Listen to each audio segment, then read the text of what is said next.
Freshman will start. And what a performance could be in store for us tonight. For Utah offense. Brock, they like to run it, and they're going to run it a ton with a freshman QB.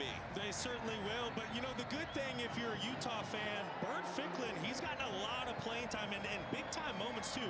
Some really quality reps against BYU a couple weeks ago, and then also throughout the course of the season, he also, in preparation for what might take place tonight in that first career start, got the majority of first team reps in practice this week. So Bert Ficklin is ready to go. Buck Buchanan sends it deep.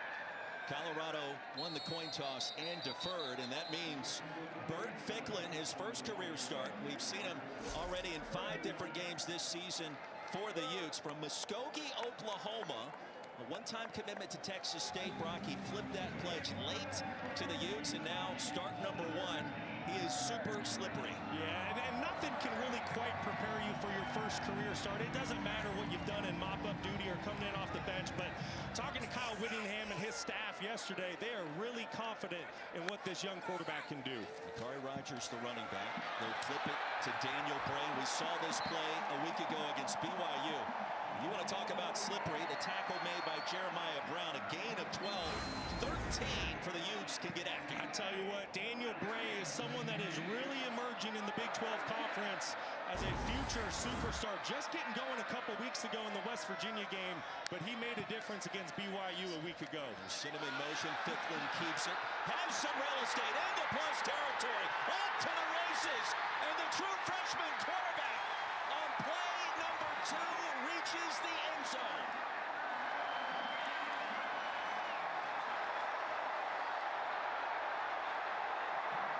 Bird takes flight right away from 63 yards out.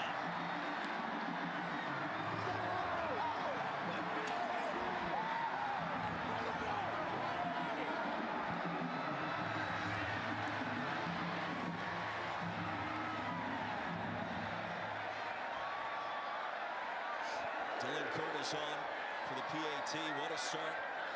Back in front of the home crowd after that tough loss last week. And it's 7-0, and we're 40 seconds into this one. Well, what a start for the Utes. And if you're Colorado and you're going against a guy making his first career start, you think he's going to hand it off to the running back. So you're going to see defensive end Arden Walker crash really hard, and everybody's eyes on defense goes inside to the running back, Makari Rogers. Well, with all of those defenders crashing inside, you see the gaping lane outside on the perimeter for Bert Ficklin, and he goes the distance untouched. This Utah rushing attack is already so difficult to just try to slow down, but when you give a gaping hole like you just saw for the Utes, I mean, that's just too easy at the beginning of the game for the true freshman quarterback. Took all of 37 seconds, that opening possession. And you and I both wondered, how will this team respond after losing against BYU last week, the rivalry game, the Holy War? It was close. There was a 4th quarter lead for Coach Whittingham, and now you got to bounce back quickly. Not easy to do. Not easy at all, and there's your answer how the Utes were going to bounce back. You have to think, when you're playing your rival BYU, and it's such a emotionally taxing game, physically taxing game, you couldn't ask for a better start if you're a Utah fan. There's Gibson from the 4. And the freshman takes off, elite speed and quickness. Lasso down to the 22. Return of 18, and Caden Salter inserted back into the starting lineup for Coach Prime. And he's had some ups, he's had some downs, was benched a couple of games in. You go back to his time at Liberty, elite production before transferring over to Boulder. And the question is, what can he do now as that confidence starts to rise after the benching and regaining control of this offense? And you see the numbers recently, good but not great, but he's coming off his best game as a Colorado Buffalo. He certainly is, and I think he gained a ton of confidence what he's doing inside Pat Shurmur's offense that game against the Cyclones. Lost the handle on the pigskin, and tackled in the backfield was Cam Michael. Cam Michael came into fall camp, true freshman as a wide receiver, but because of some injuries to the Colorado running back room, he's found himself getting touches in the backfield as a running back, something that we should expect to see a lot of tonight, but also using him as a passing game weapon, free releasing from that running back position. After a loss of 6, Draylen Miller, Micah Welch flanking Salter in the backfield. Buffalo's coming off an open date after the win against Iowa State. The pass was behind Welch. It's incomplete. And just like that, it's 3rd down and long. And you just cannot afford to get behind the sticks against this Utah defense. They are just way too aggressive, way too talented. But you touched on it earlier where you said Caden Salter had been inconsistent on early in the season, and you saw it right there on that 2nd down play. That has to be a completion. Football was behind his target.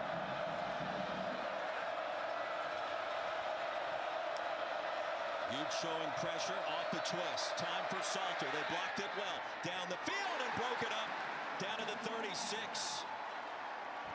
Now the Utes all over those routes. Teo Johnson with the PBU and a 3-and-out for the CU offense. Well, I really thought the Colorado offensive line did a great job giving their quarterbacks some time against a really good defensive front. But you see here, the football is just underthrown. This is a ball that needs to go out to the sideline so his wide receiver Farrakhan has a chance to run underneath it and pull away from the defender. Farrakhan, the true freshman wide receiver out of Houston. Coach Prime indicated to us late yesterday that both Farrakhan and Gibson would get a lot of snaps and a lot of reps tonight. End over end punt. Aided by the wind off the bounce. A dangerous return and tackled at the 25. Entertaining start in Salt Lake after a punt of 59. Utes get it at 3 o'clock. You can also catch all the action, of course, the all-new ESPN app. Brock Osweiler, Roy Philpott, Stormy Bonantoni here in Salt Lake City. Bird Ficklin making his first career start tonight. The true freshman helping lift his high school team to a state championship. Muskogee, Oklahoma back in 2023. And you wonder what the nerves would be like as Ficklin this time is going to be corralled behind the line of scrimmage. Jeremiah Brown met him. And they're going to lose a yard or two.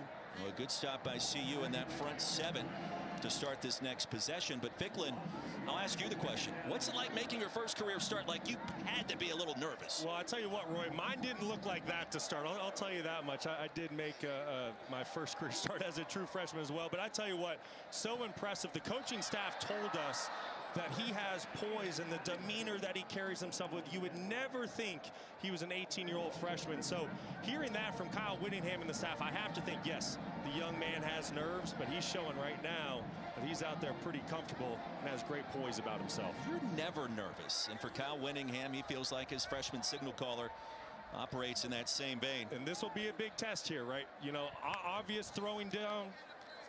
Here comes the pressure. They'll set it up in the flats, and it's incomplete. Looking for Daniel Bray, and the pressure got there in plenty of time to force the 3-and-out. It was Arden Walker. And that's going to be the big question about the true freshman making his first career start. We know what he can do on the ground. We know what he can do with his legs, but is he going to be able to make the necessary passes downfield tonight in obvious passing situations? That was a football. If he's able to lead his running back, there's a really good chance Utah picks up a first down.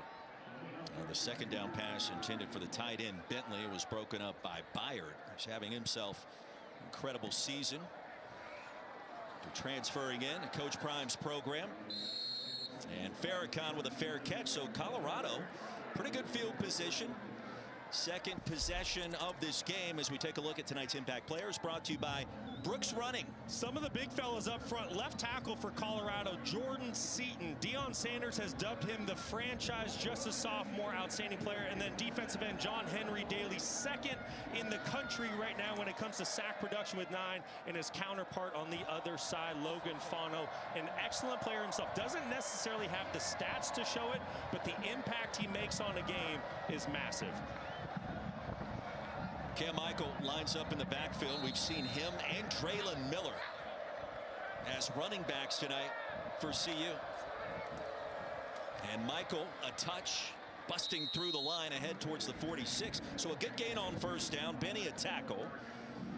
And a gain of 6 for the Buffaloes. And the big question tonight, it's exactly what you just saw for Colorado's offense. Are they going to be able to establish a run game against this big physical front 7 for the Utah Utes? Because if you're not able to, I promise you, you don't want to get into a pass fest when the 2 impact players for Utah are defensive ends. 7 in the box. Dallin Hayden, his first carry. And on second down, a gain of 1. penalty marker. It's thought to come in, and now it does not. It'll be third. Now, if you're Caden Salter and you're the Colorado offense, you have to understand coming into the game tonight, nobody plays more man coverage in the entire country than Utah, and they also bring the fourth most pressure. You have to have a plan against man. Salter gets rid of it quickly, tumbling down into plus territory. The grab by Quentin Gibson. So the freshman out of Fort Worth, Texas, 10th catch of the season, and the drive continues for CU. We talk about having a plan for man coverage. This is just going to be a basic little two-man combination here, but this is who's in man coverage. You have to see what this creates. A little bit of hesitation, you get a natural rub, and that's why you get the wide open wide receiver for CU. 1 yard pickup by Micah Welch.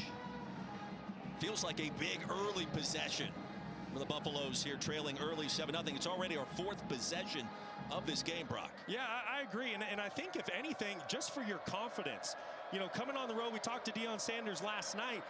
They developed a lot of confidence beating Iowa State 2 weeks ago, but coming on the road, tough environment, Rice-Eccles Stadium, how do they respond tonight being down 7 early? There goes Welch over the right side, and on 2nd down and 9, a gain of just 2. Sepulveda brought him down quickly. It's 3rd and long. Now, if you're Colorado and you're in plus territory, you have to wonder, is this 4-down territory? If it is, don't be surprised if Colorado decides to pop a run or maybe try to use a quick screen to kind of slow down those defensive ends and edge rushers for the Utah Utes.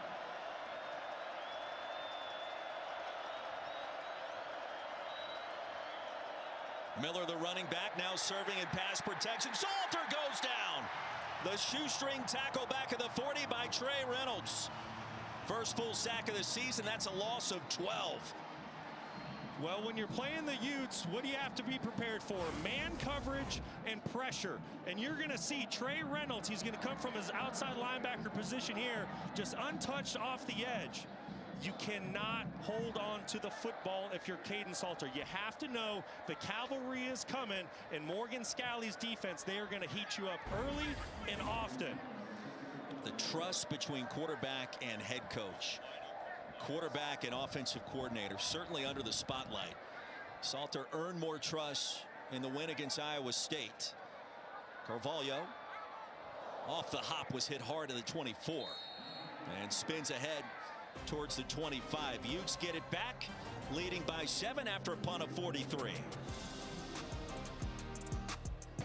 And Plushy Pummel back here in Salt Lake City. Take me back to the sack by Reynolds moments ago, Brock. Yeah, it was really a missed opportunity for Colorado. You're going to see some motion out here by the wide receiver. When they create this stack, it causes a lot of communication for the Utah defenders. Quentin Gibson is going to pop wide open down the seam because there's a bust in the secondary. If Caden Salter can recognize this or just get an extra half a second against pressure, there was an opportunity for a huge Colorado play. Parker picks up 2 back to live action. And I mentioned the trust between quarterback and head coach, quarterback and offensive play caller. It's still a work in progress, really on both sides for a multitude of reasons we can talk about. Salter kind of regained it in that win against Iowa State 2 weeks ago, and apparently also during the open day. He really did, and the big question coming into tonight was, could he sustain that? Could he use that Iowa State game as a building block? Right now, he's not been up to task. Ficklin spun away from the first potential tackler. And a 2-yard pickup close to the 30. It'll be 3rd down for the Utes. Outside of the opening series of the game, this front 7 for Colorado, they've been doing a really good job containing this run game. There's some young players in the front 7 for Colorado. They're starting some true freshmen up on that defensive line. Really good job forcing a 3rd down. It was the senior McNeil that got the stop that time. On 3rd down, a low snap, and Ficklin in traffic looking for his tight end Bentley, and it is incomplete. So an uneven start after the 2 big plays to get the scoring underway tonight. 2 straight 3-and-outs forced by the CU defense. Yeah, I think you need to give a lot of credit to Robert Livingston and his defense. Keep an eye on number 4 right there. That's Preston Hodge playing nickelback for the Buffaloes. I think he does an excellent job. That's just glove coverage. And that's going to be the question. Bird Ficklin, we know he can run the football. We know how athletic he is. But when it comes to third down, obvious passing situations, can he make the plays he needs to? And it's a fake punt. The Utes have a first down and a lot more. Dallin Bentley. Well, that's one way to do it. A little trickery. And a gain of 25 yards. When you're playing a Kyle Whittingham football team, you have to be ready for trickery on special teams. This is the starting tight end, Dallin Bentley. Watch how he just sneaks right past the Colorado defenders. No eyes on him. How about that play design, Roy? Orion Phillips, the punter. Didn't have to throw it very far. And Bentley did the bulk of the dirty work. Daniel Bray over the left side, a 2-yard gain on first down. And what a momentum shift that was after CU's defense showed up. It is, and listen, we said it in the open. For Utah, this is a playoff-like game. That is what this game is to them. They already have 2 conference losses, one against Texas Tech, the other against BYU. If they're going to get to the Big 12 championship, they need to win out. They need some help. They're laying it all on the line tonight. Rodgers straight ahead towards the 40. So Phillips actually records the first completion of this game after Ficklin's 0 for 3 start. Rodgers picks up 2. It'll be third down, and we know Utah likes to go for it on fourth down. That was a popular topic of conversation this week for Coach Whittingham after what happened against BYU. Yeah, and don't be surprised if Utah runs the football here. It's 3rd and 5, but you just saw Colorado substituted. They brought out their pass rush front. Don't be surprised if Utah tries to combat that by running the football. Ficklin keeps it with a crease and right at the line to gain. That is enough for the first down. 5-yard pickup on 3rd and 5. Listen, when you bring in pass rush specialists on 3rd down like Colorado just did, it's advantageous to this Utah offense to try to run the ball when it's 3rd and 5 or less. The big fellas up front for Utah, that front 5, maybe the best complete offensive line in all of college football. Yeah, you want to talk about draftable prospects in the trenches between Lomu and Fano. A pair of offensive tackles. Have scouts thinking about the top 10 picks next year's draft. Ficklin gets rid of it, broken up beautifully at the last minute by DJ McKinney. And Ryan Davis was open for a brief second. McKinney was there. That was a really nice job of McKinney getting over the top in man coverage. You see, he's trailing Ryan Davis. Does a great job in navigating that traffic, driving on the football, and getting the pass breaker up using all of his 6'2" frame. It's a young Colorado team after losing all that talent from last year's squad. They've shown flashes at different times on both sides of the ball, and again deflected. Preston Hodge that time. The pass was behind Ryan Davis. It's 3rd and 10. Well, you see the name of the game when it's coming to throwing the football for this Utah offense. Colorado, they're going to play man coverage. They're going to challenge these Utah wide receivers. Right now, they're not separating. They're not making it easy for Bird Ficklin. He is really being tested with his accuracy early on in this football game. Ficklin came in a perfect 9 for 9 in 5 games as a backup. He's 0 for 5 to start his first game as a Ute starter. And tumbling down towards the 30. It'll be 4th down from there. Now decision time for Kyle Whittingham. Byard the tackle after a gain of 6. You know, the analytics, a popular topic as we mentioned here in Salt Lake this week after a 1 for 4 performance on 4th down last week in the Holy War. Analytics tell you to kick the field goal here, and that's what the Utes will do. Dylan Curtis from 48, and just inside that left hash. 5 for 8 this season. And there is a breeze that is swirling. A flag comes in. And this one appears to be against Utah. False start. Offense. Number 75. 5-yard penalty.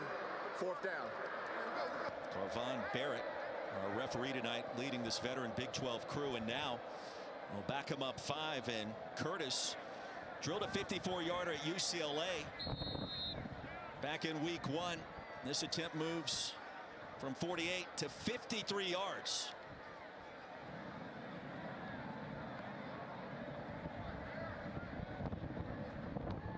A 54-yarder in the Rose Bowl. Wind certainly is a factor.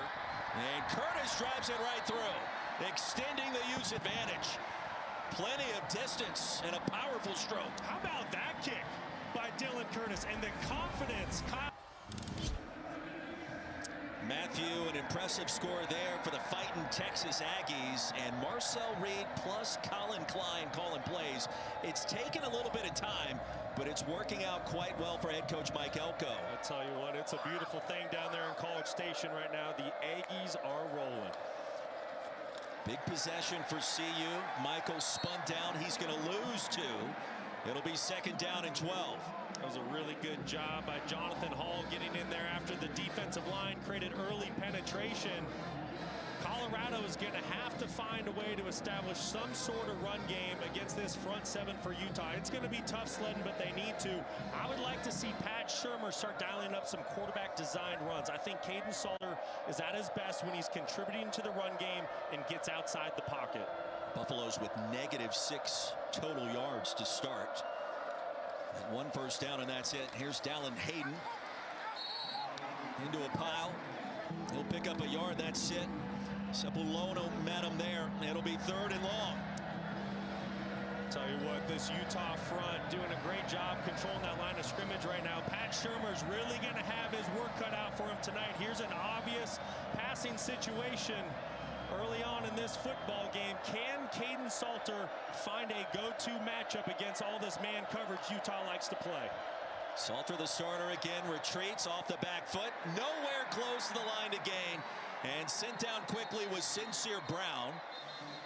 Benny brought him to the turf, and here comes a penalty flag in.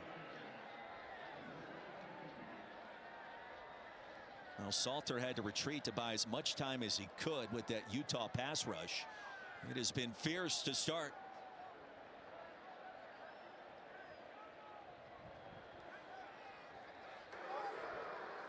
Personal foul, face mask, number 77. That penalty has been declined. 4th down. That's the big fella, Jordan Seaton, left tackle for Colorado. True sophomore, outstanding player, will probably be the first offensive lineman off the board in next year's draft, but he has a tall task tonight. You see the clear-cut face mask going against number 90, John Henry Daly, who's 2nd in all of college football with 9 sacks on the year. Damon Greaves in for CU to punt. And Mana Carvalho back deep to receive. The wind drifts this one back all the way to the 23. Carvalho waiting for the convoy. Made one defender miss. Tumbles down to the 42. Time now for the Protection Spotlight, brought to you by Prudential. Yeah, and the best way to protect your young quarterbacks is to have a great run game. I want to show you 2 weeks ago against Arizona State why it's so difficult.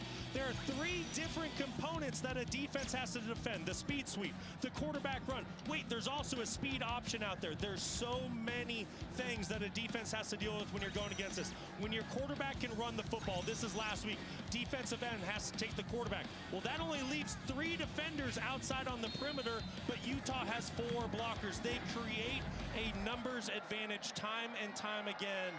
And right there, Jason Beck, he's the man calling the shots for this Utah offense. I think he has done a tremendous job coming over from New Mexico. Yeah, coming in from the Lobos. There goes Parker. Wayshawn, show me the way to the end zone. A 58-yard touchdown run for the Utes. And Utah in business at home tonight.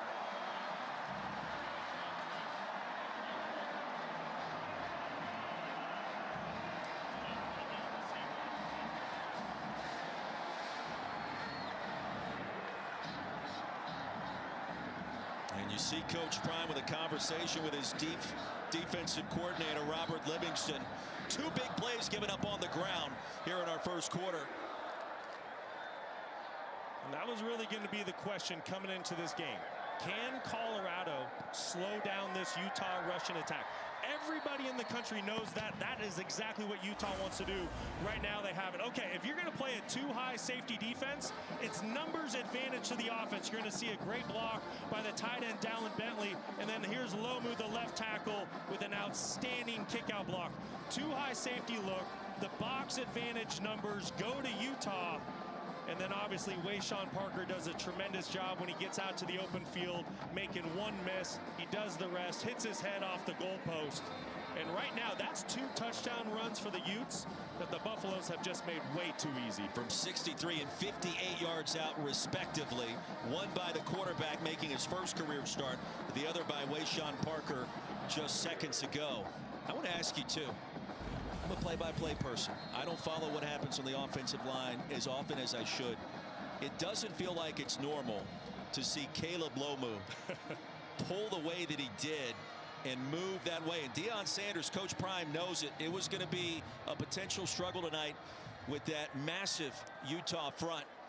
And indeed it has been. But Lomu, you see why so many scouts like what he could be at the next level. You're spot on, Roy, and it's why Lomu is going to hear his name called in the first round if he decides to enter his name in the NFL draft, as is the right tackle Spencer Fano. But it's not just those two, right? Obviously they're big, they're athletic. You saw what he did on that last play. It's all 5 of the offensive linemen for the Utah Utes. This is a group that returned all 5 starters from a season ago. This is without a doubt the strength of the team, and you're seeing it on full display tonight. Questions for CU, answers for Utah to start.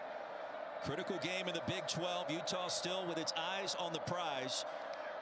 Just 2 losses. The path is there, albeit complicated.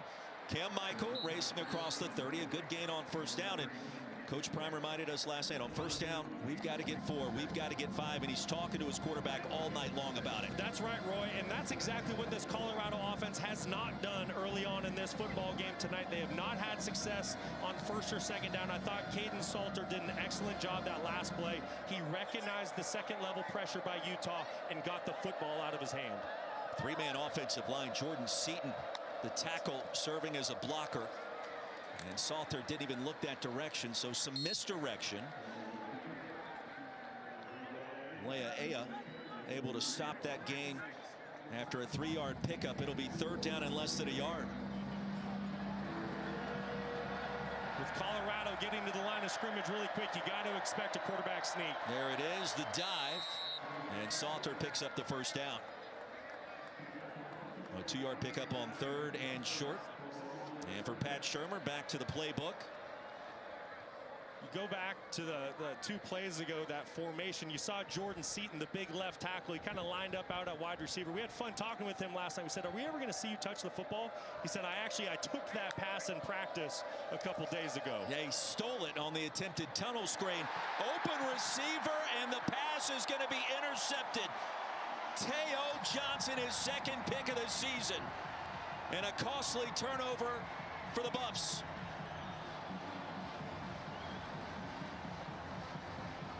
Well, Caden Salter does not see the safety Teo Johnson at all. Here's going to be Teo Johnson. You're going to see he's going to play a deep half in cover 2, and your cornerback is going to play up here. Running backs on a go route.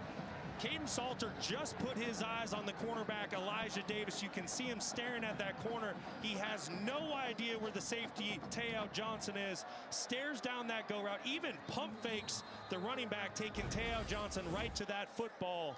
Critical mistake by Caden Salter. The Utes are up 17-0, and the freshman quarterback has yet to complete a pass until now. Bray's got it, and he's got a first down. Daniel Bray is so shifty. I mean, he's only 190 pounds, if that. He finds a way as DJ McKinney ushered him out of bounds after a gain of 11. I love this play designed by Jason Beck. Great job recognizing that Colorado's in man coverage. You create a natural rub on the linebacker, and you get one of your speedsters out in space with the football. Really, really good job by Jason Beck, dialing up something easy for his young quarterback to get into rhythm with.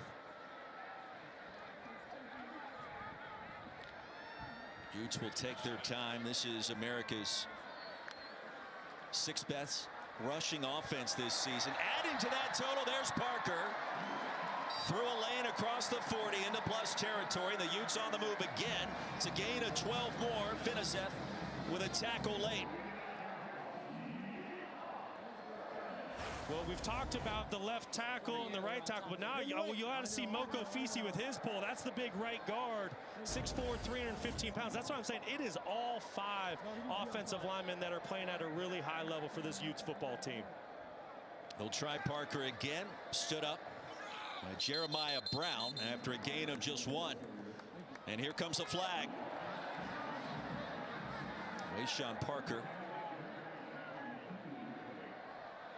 The short pickup. And the laundry came out late.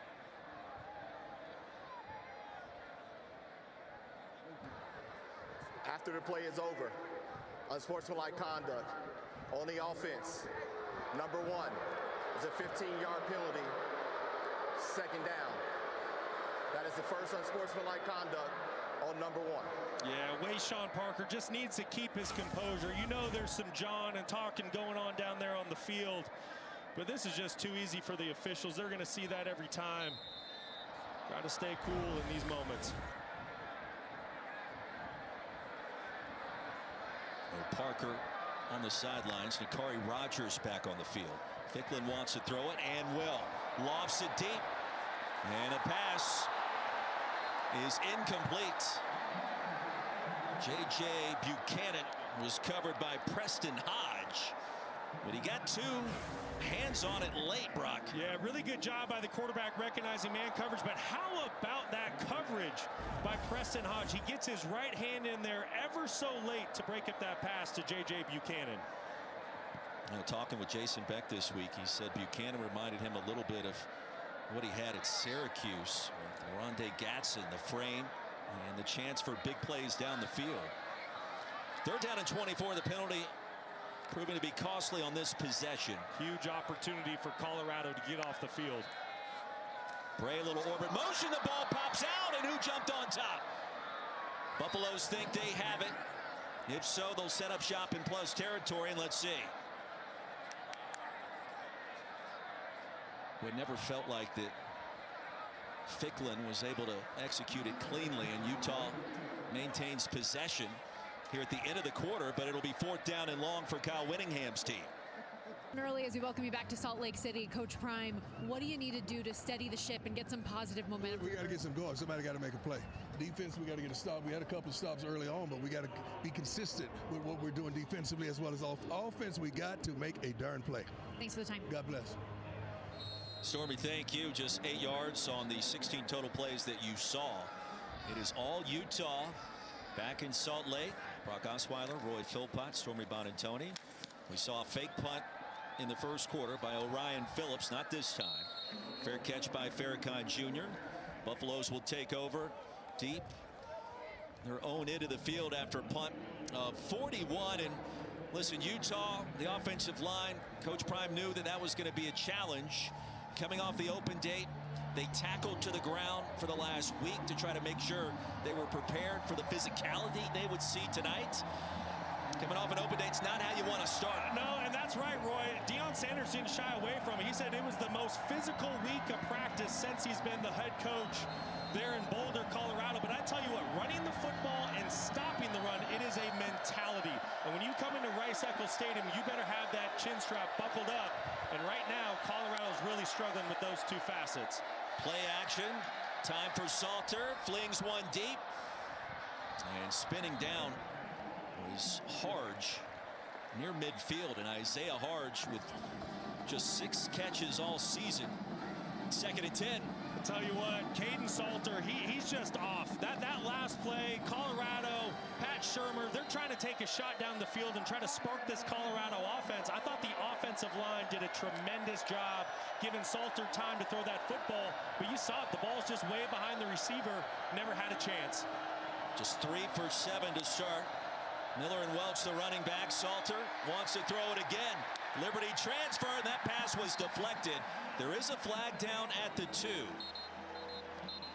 Holtzclaw applying the pressure with a pass breakup. Any penalty on the offense in the end zone results in 2 points as a safety.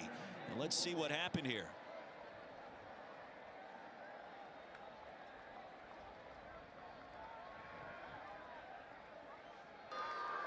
Holding, offense, number 77. That penalty is declined. 3rd down. Well, that's going to be on Jordan Seaton. We've said his name a lot tonight, and here he is once again. He's working on John Henry Daly. We we've said it. He is second in college football with 9 sacks. We knew the sophomore Jordan Seaton, as talented as a player as he is, he was going to have a huge, tall task tonight going against John Henry Daly. And right now, Henry Daly is in complete control of that matchup. That was our impact matchup to start tonight, and now it's 3rd and 10. And here comes the heat. Timeout. Colorado. It is their first of the half. It will be 30 seconds. 3rd year for Coach Prime in Boulder. Last season, plethora of talent, especially on the offensive side of the ball, really on both sides. And you saw the end result as he moved from 4 wins to 9, and there was a lot happening a season ago in Boulder, but he knew this year it was kind of a rebuild with a lot of youth and a lot of access to the portal. That's right, but he was also confident in the talent in the football team that he was going to have. He told me at Big 12 Media Days back in July, he said, listen, you cannot replace a Shedeur Sanders. You cannot replace a Travis Hunter, but he felt like he had a better football team going into this season. He just said it to Stormy in the break. We gotta make a play offensively, and that's something they haven't been able to do tonight. And it really falls on the quarterback, Caden Salter. Yes, he hasn't had help in the run game, but Caden Salter had an excellent career at Liberty, throwing for over 9,000 yards when you combine rushing and passing, over 90 touchdowns. But this Utah defense, they're in complete control right now. John Henry Daly getting lathered up, 3rd and long. Salter again off the back foot, and nobody home. That pass without a receiver within 25 yards, you wonder, could that be intentional grounding? I think it's going to be a safety. It's going to be intentional grounding and a safety. We've talked about it. You have to have a plan against pressure when you're playing against Morgan Scalley. And Caden Salter thus far tonight has had no plan. You're going to see it. Look at everybody up at the line of scrimmage. This is an all-out pressure. This is what Morgan Scalley has done for the last 10 years since he took over as defensive coordinator for the Utes. And right now, Pat Shermer and Caden Salter do not have a plan. Number 3, the penalty happened in the end zone, results in a safety. Salter within the constraints of the tackle box and gets it where a receiver did not exist. The heavy pressure coming in by Benny. Jonathan Hall was there, and give the Utes 2 more.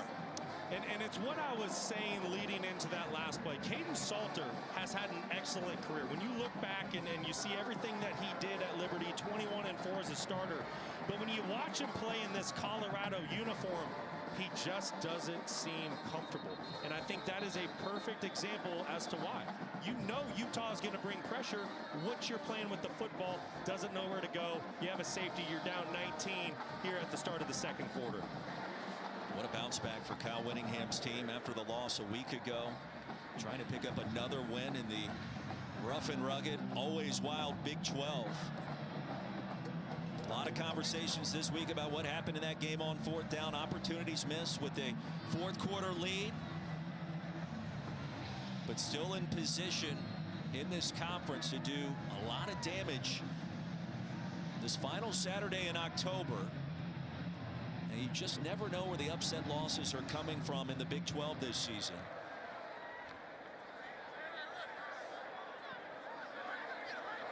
A kick coming from the 20 after the safety. And the return by Glover. Out of bounds across. Now you look at what the Cougars and Bearcats have done, undefeated in the league. An incredible turnaround by Scott Satterfield and for Kalani Sitake. I know Utah fans don't want to hear it that are watching late night. I mean, this may be a team that figures out a way, perhaps to run the table, given their comeback ability and what we saw in Ames earlier. I tell you what, Bear Bachmeier is special. He wears number 47 as a starting quarterback. It's beautiful. It's the best. I love it. Arden Walker, a tackle. True freshman himself. You mentioned this to us earlier in the week. Under Kyle Whittingham, at times that week after BYU, it's been a struggle just because those games are so physical. Ficklin, a beautiful keep on the move again. The stutter step into CU territory. Well, the fake to Daniel Bray caught Colorado looking the other direction, a gain of 20. Well, watch what the fake to Daniel Bray does to a defense. It gets all eyes running there, and then you get two pulling offensive linemen by Utah. This is just a thing of beauty by Jason Beck, and once again, another reason why it's so tough to defend this rushing attack. Bray, the running back. Ficklin already with 98 rush yards. Pass is caught by Davis off the spin.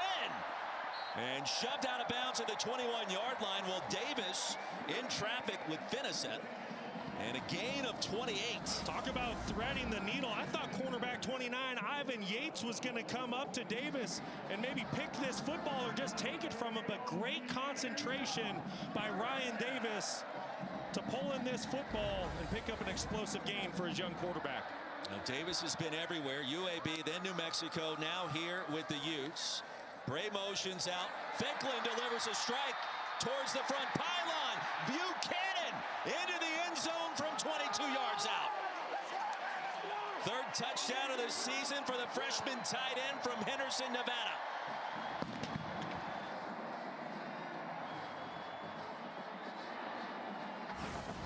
Well, Jason Beck just dialing it up once again. All right, you're going to get a post outside. That's going to take these two defenders. Then you're going to get a flat defender out here after the motion that's going to play with the running back. That is exactly why this tight end pops wide open down the sideline by himself. You see it. Corner, safety gone with the post. The nickel defender, Hodge, has to stay there for the back. There's no one left for the tight end, J.J. Buchanan. I'll tell you what, Jason Beck is calling himself a heck of a ball game early on. Well, the Utes without the services of Lander Barton tonight after the targeting penalty last week. Tight ends everywhere. The rumble in the Rockies dates all the way back to 1903, and some of the early looks of these games between Utah and Colorado. You'll notice the picture starts to improve in the late 1930s, but this is a rivalry that was basically played nearly every year between 1903 and 1962. It was the second most played rivalry for both teams at that time when the game stopped, and we mentioned it first started, Brock, back in 1903, and then now we kind of brought this back to the surface. Both teams in the Pac-12, now in the Big 12, and it's fun when these two get together, even though Utah has been the dominant team as of late after the Colorado win last year. 26-0 our score, and the Buffs get it back, and in search of some sort of spark on offense against this ferocious front seven of the Utes. Well, listen, very rarely in a football game with 12 minutes and 50 seconds to go in a second quarter do you say this is a got-to-have-it drive for an offense, but that is exactly where the Colorado Buffaloes are at. You see tonight what's transpired. 5 drives, -2 total yards, and only 2 first downs in this football game. They have to get points on this drive if they're going to have any chance tonight. And again, it's coming off the open date after the biggest win of the season against top 25 Iowa State back in Boulder 2 weeks ago. Salter pressure, gets rid of it, and heaves it out of bounds. His running back Micah Welch was in the area, but it's pick your poison up front. Logan Fano applies the pressure. Well, listen, Morgan Scalley is not calling off the dogs for Utah. He doesn't care that he's up 26 points. You're going to get a pressure here by the Utes on first down. And once again, I've said it 100 times tonight. Caden Salter, Pat Shermer, you have to have an answer for pressure and man coverage, and right now they don't. Salter, the slant pattern. It's there. Right at the line to gain for Sincere Brown. Pickup of 12, and the chains will move as Brown hauls it in traffic, and that's a good start for CU. Morgan Scalley, head coach in waiting, and his track record awfully impressive across multiple fronts as a recruiter and a play caller. Well, listen, he's been revered as one of the best defensive coordinators in America for a lot of years now. This is his 18th season on staff with the Utes, 10th as defensive coordinator. Grew up just a couple miles from Rice-Eccles Stadium here. He is everything that the Utes are all about. Salter escapes. Down to Stormy. Well, and Kyle Whittingham even told us about Morgan Scalley, that when it comes to the tactics and educating the defense, all the game within the game stuff, he's never been around anybody better than he is. He's never seen somebody watch more tape than he does, and obviously it pays dividends with what these guys are doing on the field. He's a special player, or excuse me, coordinator, Stormy. I think what he does potentially best is how he's able to educate and teach his players on situational football, the intricacies of defense. He's been one of the best coordinators in America going on a decade now. Lasso down in the backfield. John Henry Daly. And a loss of a yard leads us to 3rd down and long again. And from Morgan Scalley, you asked him the question, Coach, head coach in waiting, what's it like? And he said, you never know what life brings you. We're out here, we're calling plays, and we're on to the next week in Colorado. That's right. And he said, right now my focus is to be the best defensive coordinator I can be for the Utah football team. But right here on 3rd down, Colorado, if they're going to stay in the game, you have to have a plan for pressure. Utah's showing that right now. Here they come over the left side, pocket collapsing. Salter, the pump fake, retreating again. And out of bounds with the throw, Jonathan Hall. Applying that pressure that time. It's been Hall, Daly, Fano. Pick your poison against Coach Prime's team tonight. Listen, I tell you what, this is a clinic right now by this Utah defense on how to play suffocating football. They bring pressure once again, but how about the back end? The corners, the safeties, doing an excellent job in man coverage. Blanket coverage, nowhere to go with the football for Caden Salter, and there's just been no answers for this Buffalo's offense this evening. To your point, 5th time tonight, Salter has simply thrown the ball away under duress. Just nowhere to go with the ball. Greaves with the punt. Carvalho keeps his play alive, tumbles down, crossing the 40. After a punt of 40, a return of 17. And we remind you, for 20 years, Allstate has celebrated every field goal and extra point made at participating universities by donating to the university's athletic scholarship fund, supporting all student athletes. Thank you, Allstate. A spectacular evening and a jam-packed student section here at Rice Eccles. And a nighttime game. Brock Osweiler, Roy Philpott, Stormy Bonantoni. The decibel level starts to rise and the pressure starts to mount on opposing teams. And even with a freshman quarterback, a lot can happen in his growth and development. How about that? A little wildcat. That was the running back, Wayshawn Parker, taking the direct snap. Utah using everybody on the offensive side of the ball tonight. Jason Beck calling a great game. We haven't seen a lot of the Rhino just yet, and they've got all sorts of weapons with that power set and a multitude of tight end / offensive tackles to throw into that position. And Ficklin sails that one on a rope out of bounds. And Bird just 3 for 10 to start, but on the ground, the 98 rushing yards, nearly 12 yards per attempt in career start number 1. Yeah, but you know what the biggest stat is, and we've yet to say it? He hasn't turned the football over. When you're a true freshman quarterback making your first career start, and don't kid yourself, he's filling in for some big shoes. Devin Dampier, the starting quarterback, has had an excellent season to this point in the year. So there was a lot of pressure on Bird Ficklin coming into the game tonight. I think he's done a great job managing the game and executing this offense. He'll roll him out. The left-hander delivers. That's a strike into plus territory. Buchanan starting to heat up, a gain of 14. How about that grab by Buchanan? I tell you what, this freshman is really starting to make a name for himself here at Salt Lake City. I really like the dynamic aspect he brings to the table. He's kind of that hybrid wide receiver tight end. Ficklin keeps it. And a shoestring stop after a gain of 1. Burt Ficklin from the same hometown in Oklahoma as the great Carrie Underwood. Oh, hey. Go, a little country music. Muskogee, Oklahoma, state championship in 2023 we reference, and they called him Bird when he was born because it was impossible to keep meat on his bones back in the day. And the nickname stuck. In the pocket, he'll escape. He is slippery. To the edge, he'll make something out of nothing, and here comes a flag. 2, in fact. Make it 3 as Ficklin sails out of bounds.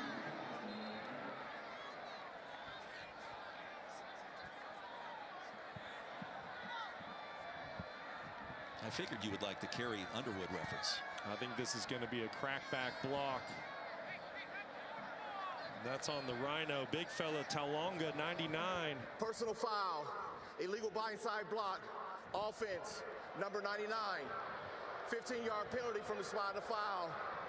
Second down. Talonga's been a big piece to this offense, and especially the rushing attack, helping out as a heavy offensive lineman, an extra lineman in the game. And this is just a play that's been taken out of college football for a number of years. It's a safety issue. In that situation, you just need to get into a screening posture, almost like you're playing basketball. Just get in the defender's way, because that's too easy of a call and a play that shouldn't happen. It's freshman on freshman. McPherson, the wrong end of that collision. Ficklin takes off. Get back to the original line of scrimmage on second down and long. And now Ficklin over 100 yards rushing in his debut as a starter. I mean, I tell you what, Jason Beck is just calling a good game. Look at this light box that Colorado's playing with. This is too easy. And then when you get the running back to be a lead blocker for you, the numbers game, once again, is in your favor for Colorado, or excuse me, Utah. If you're Colorado, you need to load up that box. You need to bring an extra safety down in there to play run. That's just too easy for the Utah offense. Empty backfield on third down and 11. Box is light again. Ficklin thought about throwing it. Now takes off. The jump cut and a first down. He slides in safely at the 30. Now Ficklin found a way again. The rush yards continue to stockpile. That's 13 more.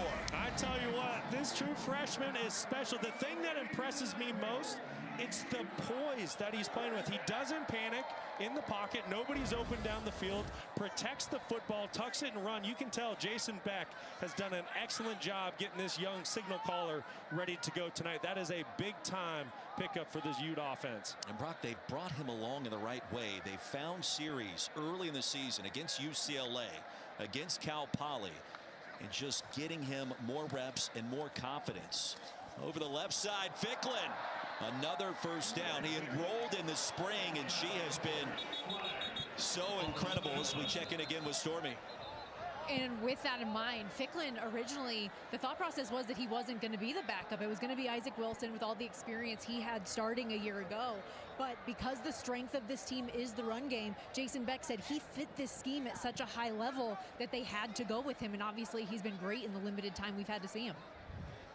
Penalty flag came in late. Thank you, Stormy.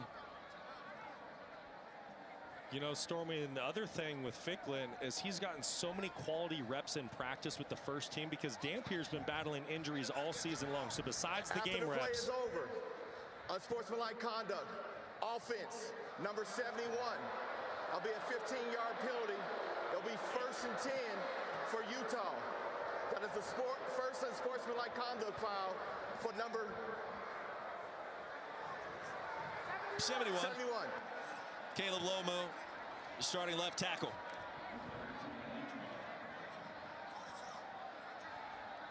Well, listen, you coach your players to play through the whistle, but when a defender's out of bounds, you can't block them. That's exactly what happens on that last play. Caleb Lomu just plays with so much passion and intensity.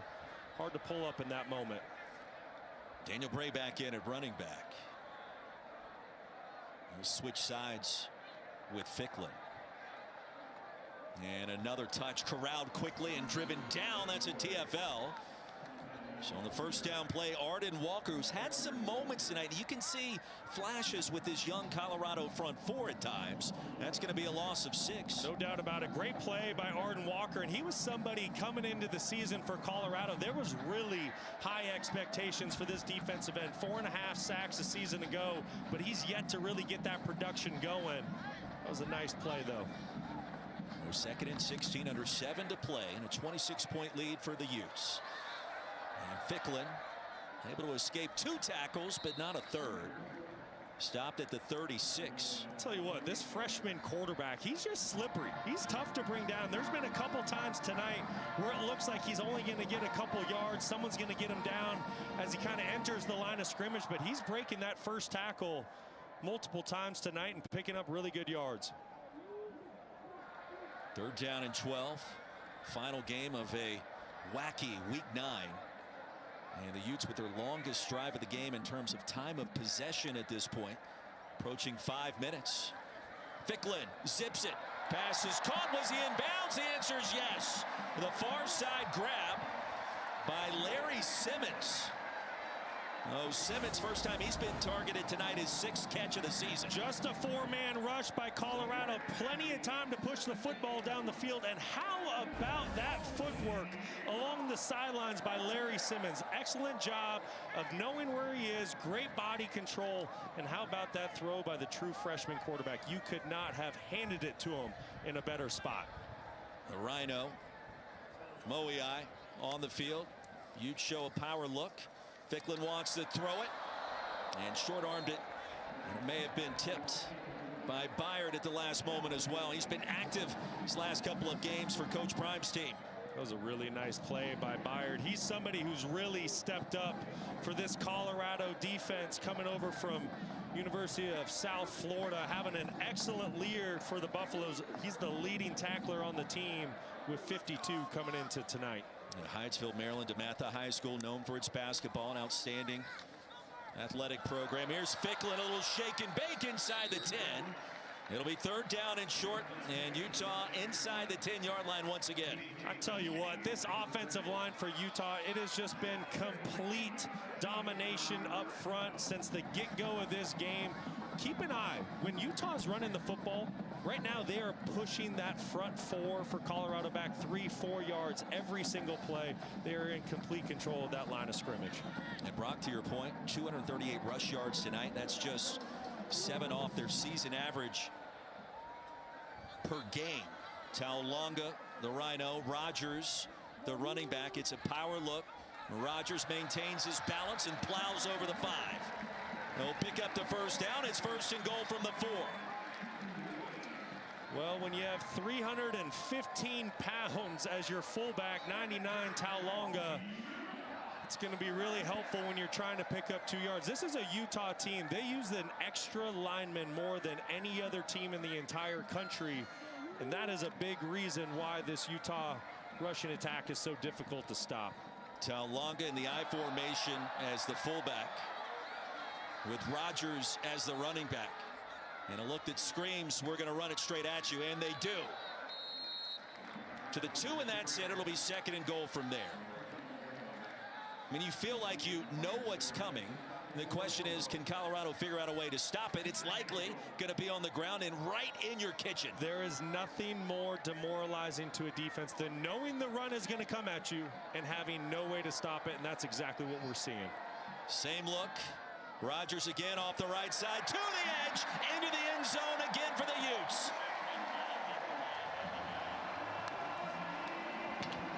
The dominant first half by Utah continues. 60 yards in 16 plays.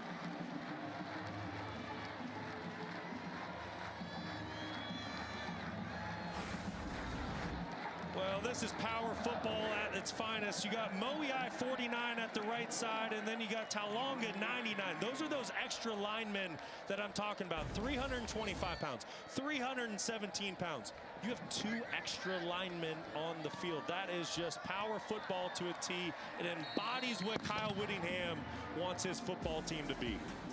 93 consecutive sellouts going all the way back to the 2010 season, I believe it was, Brock. And well, you look at the total difference in total offense tonight and approaching record territory at a differential of 355. Let's get you back to the studio and Matt Berry. Good evening, Matt. All right, guys, time now for your Capital One rewarding performance. Connor Wegman punches it in for Houston. Cougars in position in the Big 12, beating Arizona State 24-16. Willie Fritz getting the job done in H-Town. An amazing job. Surprise win on the road in Tempe, and Sam Levitt clearly not 100%. That's a continuing story, but a big win for H-Town, for Houston on the road. I tell you what, Willie Fritz knows how to coach football. Every stop that he's been, year 2, his programs take off. Quentin Gibson off the screen, able to escape. Buffs in search of a spark here at the end of the half, and Gibson back to the original line of scrimmage. All of that It'll be 2nd and 10. Tell you what, this Utah defense is just so suffocating. It doesn't matter what Colorado's tried to do tonight. Utah has an answer for it. No way that they can run the football. Colorado's at -13 rushing yards here in the first half. Only 23 passing yards. We've seen a safety and interception. The 5 TFLs by this Utes defense. Caden Salter, familiar refrain, retreating to his right and out of bounds. It'll be 3rd down and 10. Famahi is applying that pressure. And Salter hasn't had a chance to set his feet, it feels like, this entire game. He hasn't, especially on 3rd down, because Morgan Scalley just keeps dialing up pressure after pressure. If I'm Pat Shurmur and Caden Salter, I'm expecting a blitz here. You got to have a quick option with the football. Shoot, just call a quick screen. Get a guaranteed completion. Give a playmaker a chance to go get a 1st down. Atkins moves in motion into the slot, top of the screen. Salter again to his right. Salter gonna be sacked. A whistle to play dead back at the 5-yard line. And again, the Utes defense, Jonathan Hall, a race to the quarterback. And Morgan Scalley continues to dial up the heat. Caden Salter and this CU offense, no answer in our first 2 quarters. They haven't, and here's the same exact theme. Utah brings pressure. Colorado doesn't have an answer. Caden Salter has nowhere to go with the football. I mean, you got to give a lot of credit to Utah, how relentless this defense is playing. The game plan put together by Morgan Scalley, but boy, Colorado has just not helped themselves at all. There's no quick game, Utah, no screens. their first of the half. It's all things Utah. It will be 30 seconds. Leading by 33, the Utes utilized their first timeout. And Brock, that play was whistled dead before Salter actually hit the turf. I mean, feels like the veteran officiating crew has seen enough of this, and at some point you know what's happening. He was in the grass, forward progress had stopped, and Salter was still knocked down anyways.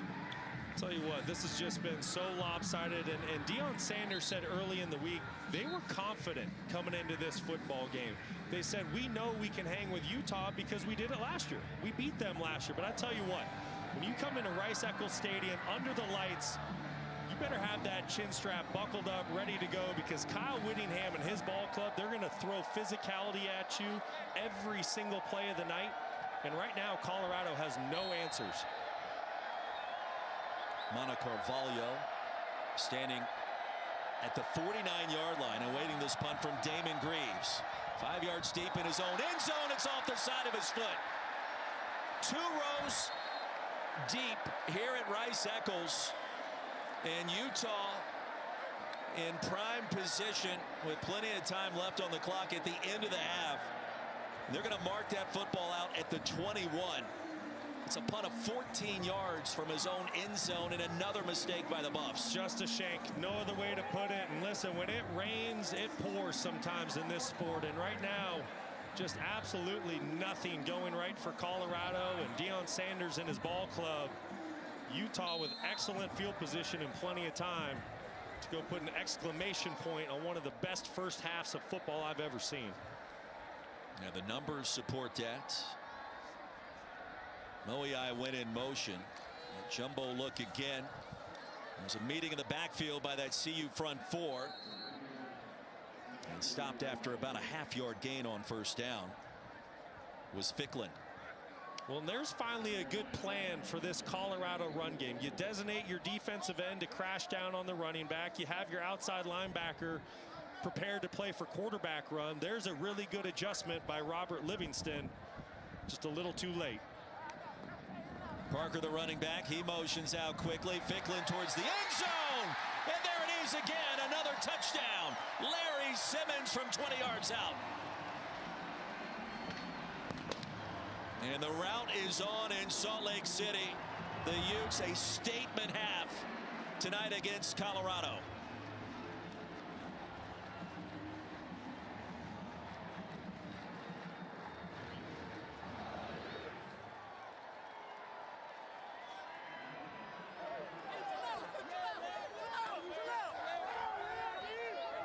And you can feel the confidence.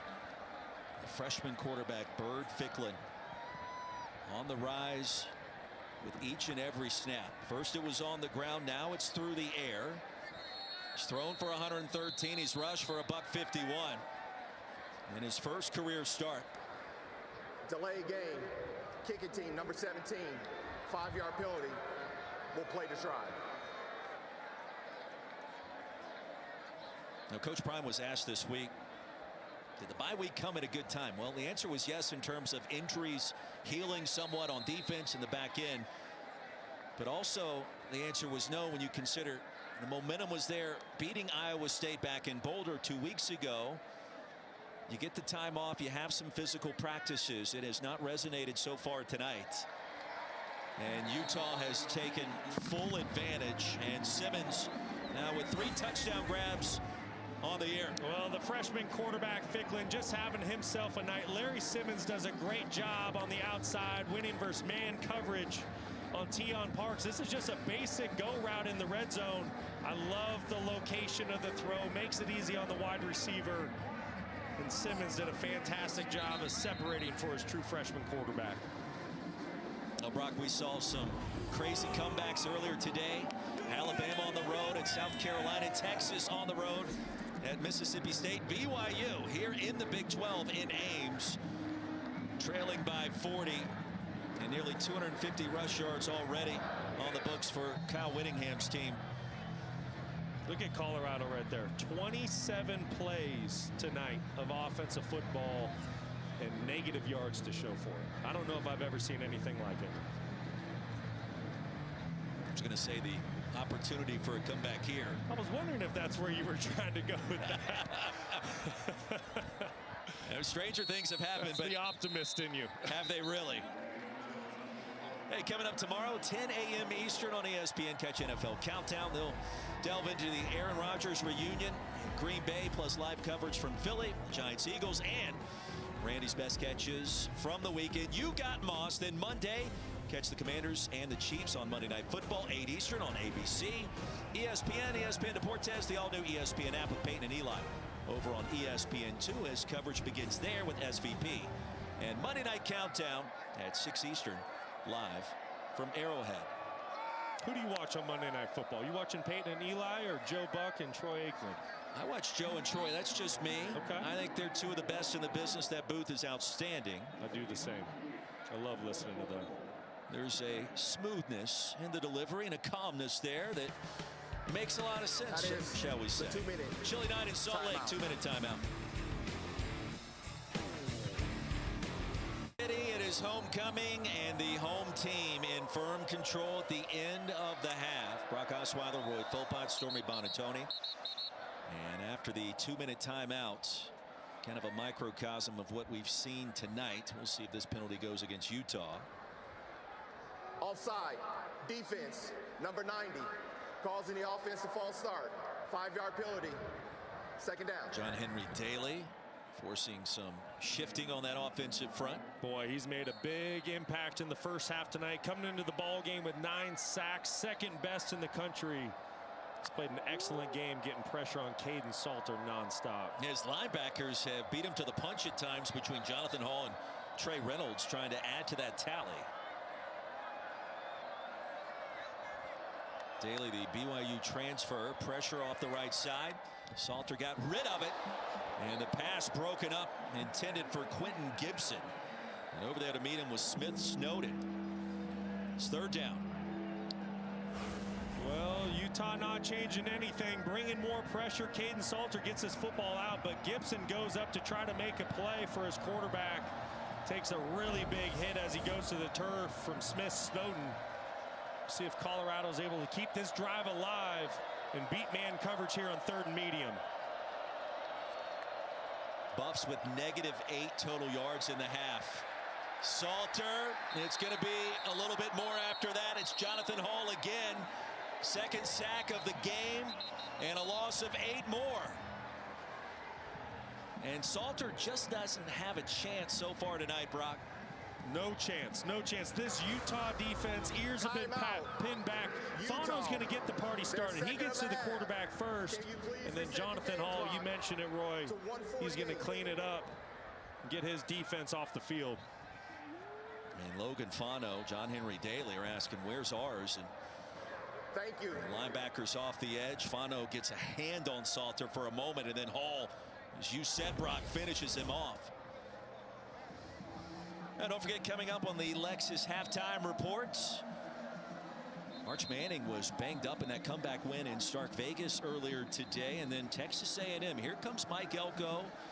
Texas A&M Aggies now 8-0, and it's a different vibe so far this season down in College Station with Marcel Reed. We mentioned Colin Klein calling plays on offense, and it's a team that's not going to beat itself these days. It's a new page for that football program. What will the headlines be this week down in Baton Rouge? Brian Kelly, devastating loss, a convincing win by the Aggies in Death Valley. And the fair catch at the 29. What do you like about what we've seen from Bird Ficklin to start in his first career start? Dare I say absolutely everything. He's done everything for this offense tonight. This is on the very first series of the game with the house call. Came into the game super comfortable, and then he finds his tight end, J.J. Buchanan, down the sideline. I love the play design by Jason Beck. And then he comes back to Larry Simmons. Just a series ago, Bird Ficklin, 6 of 14, 113 yards, 2 touchdowns, and another 151 on the ground and a touchdown. For a kid making his first career start, could it go any better, Roy? It could not. I like it when you ask me the question. Ficklin heaves one deep and over the outstretched arms of J.J. Buchanan. Feel free to do that in our second half. We may have some chances to do more. I was going to say, maybe we switch roles. Do a little play-by-play. You get over here on the telly. Here comes the penalty flag in late near the 32. You do a good job on the telly. Like, there's a lot that happens up here. Thank you. Thank you. It's fun. Let's see what we have here. Trayvon Barrett indicating a call is coming. It's going to be an eligible receiver man. downfield, offense, number 68, 5-yard penalty, second down. Jaron Kump, starting center. Correction, still first down. Just an error on Kump's behalf. It was a clear-cut pass. It wasn't even an RPO situation where it might be a run. One of the very few negative plays for Utah tonight. 40-point lead with one timeout. Ficklin to the perimeter. And he'll dance out of bounds crossing the 30. You know, at some point, and probably sooner rather than later, if I'm Kyle Whittingham, I'm probably going to be done running my quarterbacks. You're already down your starting quarterback. He injured his ankle running the football last week at BYU. You don't want to see another guy go down. So if I'm Kyle Whittingham and Jason Beck, the offensive coordinator, I'm going to really start leaning on these running backs in the second half. Yeah, Dampier was hit some 25 times in that game. Ficklin eludes pressure, spins to set his feet, and a laser beam out of bounds. It'll be 3rd and 5. Looking for Dallin Bentley along that far sideline. Well, in Utah, I mean, they have bigger things on the horizon. Matt Berry just showed us the highlight not too long ago. Houston goes in to Tempe today and takes down Arizona State. So Utah, yes, they need some help if they're going to get to the Big 12 title game, but they're alive and well. They can't afford another loss. But I tell you what, you see it right now at 40-0. They are hitting their stride at the right time in the season. And Ficklin incomplete. Looking for Ryan Davis. OCU gets a stop. And we'll get the football back with 2 timeouts and $1:17 on the clock. If you're Coach Prime at this point, do you just want to get to the locker room and try to reset? You still got some timeouts and clock to work with here. You know, yeah, that's a really good point, Roy. You want points. You want to try to create some sort of momentum going into halftime. But if you're Colorado, you're at negative 16 yards of offense in the first half. I just think this is a situation you need to count your losses, hand the football off, get this clock running, and just get to the locker room. Ryan Phillips, Utah's punter, has more passing yards than Colorado's quarterback, Caden Salter, 25-23, if you can believe that. Well, around the Big 12, you've talked about some of those games. Kansas State in the Sunflower Showdown gets it done. The comeback by BYU. How about it? That was huge. And then you got to, I mean, what Barrett Bachmeier is doing at quarterback as a true freshman for the Cougars is so impressive. How about Cincinnati, right? You talk about undefeated teams in the Big 12. Houston, they're rolling. Texas Tech, one loss. I mean, there is a lot of good football left to be played in the Big 12. Today was a big day, but this entire month of November coming up is going to be so good. You mentioned Cincinnati and its starting quarterback, Brendan Sorsby, his second year with Scott Satterfield. You watch that team play. They get after you on defense with Dante Corleone, the Godfather, and then Sorsby just makes plays, doesn't turn it over. And it's starting to feel like it's his time to shine. Transferring in from Indiana, second year with Satterfield, who's done a remarkable job coming in. It's taken some time, but guess what? Sometimes it does. It does. It takes time to build that continuity and chemistry. But I tell you what, you talk about Cincinnati, who do they play next week? They come right here, Rice-Eccles Stadium against the Utah Utes. It's going to be a heavyweight title fight. Salter pressured, and out of bounds. It'll be 3rd and 5. And that's really where the Big 12 is going. You talk about those teams: Utah, Texas Tech, Arizona State, Cincinnati, BYU. Every single week moving forward is going to be a playoff game. Stakes are at an all-time high. But next week, Utah and Cincinnati, that's going to be a fun one right here in Salt Lake. 8 pressures resulting in this first half, and Caden Salter simply angling the football out of bounds. Utah rotating to a 5-man front. Caden Salter, be ready for pressure. Again, here it comes, and there it goes. Another sack. Fano Lea'ea in a race to the quarterback, sandwich Salter down. Well, I tell you what, Morgan Scalley is calling himself a ball game. I mentioned Utah, they rotate down to a 5-man front. That gets all 5 offensive linemen in a one-on-one situation, and then you get the linebacker Jonathan Hall able to wrap around the end and get to Caden Salter. Morgan Scalley calling a really good game. It's a loss of 7 more yards. And Brock, you mentioned it about 5 minutes ago in terms of actual game time. We may be on the verge of some sort of record and a half in terms of difference in total yardage between two teams. Utah's approaching 400 yards of offense. Colorado currently with -18. I don't think I've ever seen anything like it. And I mean, we knew Utah was a really good football team coming into this game. Obviously, the emotional loss last week on the road against the rival BYU. But Colorado, they had momentum coming into this football game. They got healthy over their bye week. But 2 weeks ago, when they were last on the field, they beat a top 25 Iowa State football team. They were really confident coming in tonight. Pressure off the edge, and the punt was blocked by the Utes. Jackson Benny broke through the line of scrimmage, and a host of Utah defenders in a first half that has been an absolute disaster for Colorado continues.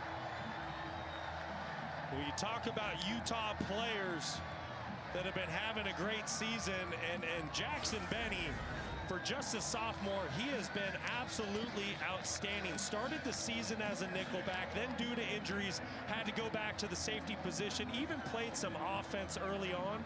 And what else can he do?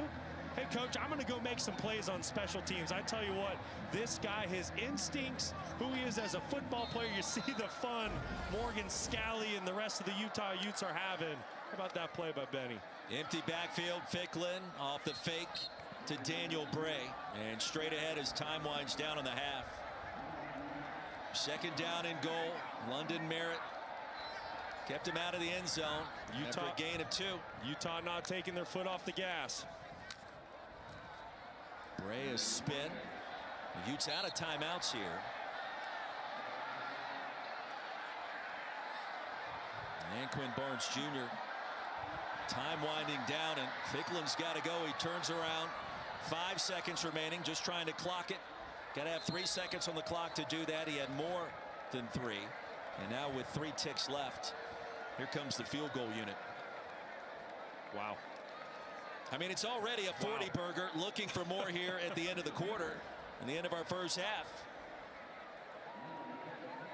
I mean, if you're Deion Sanders, I don't even know what you say to your ball club going into halftime.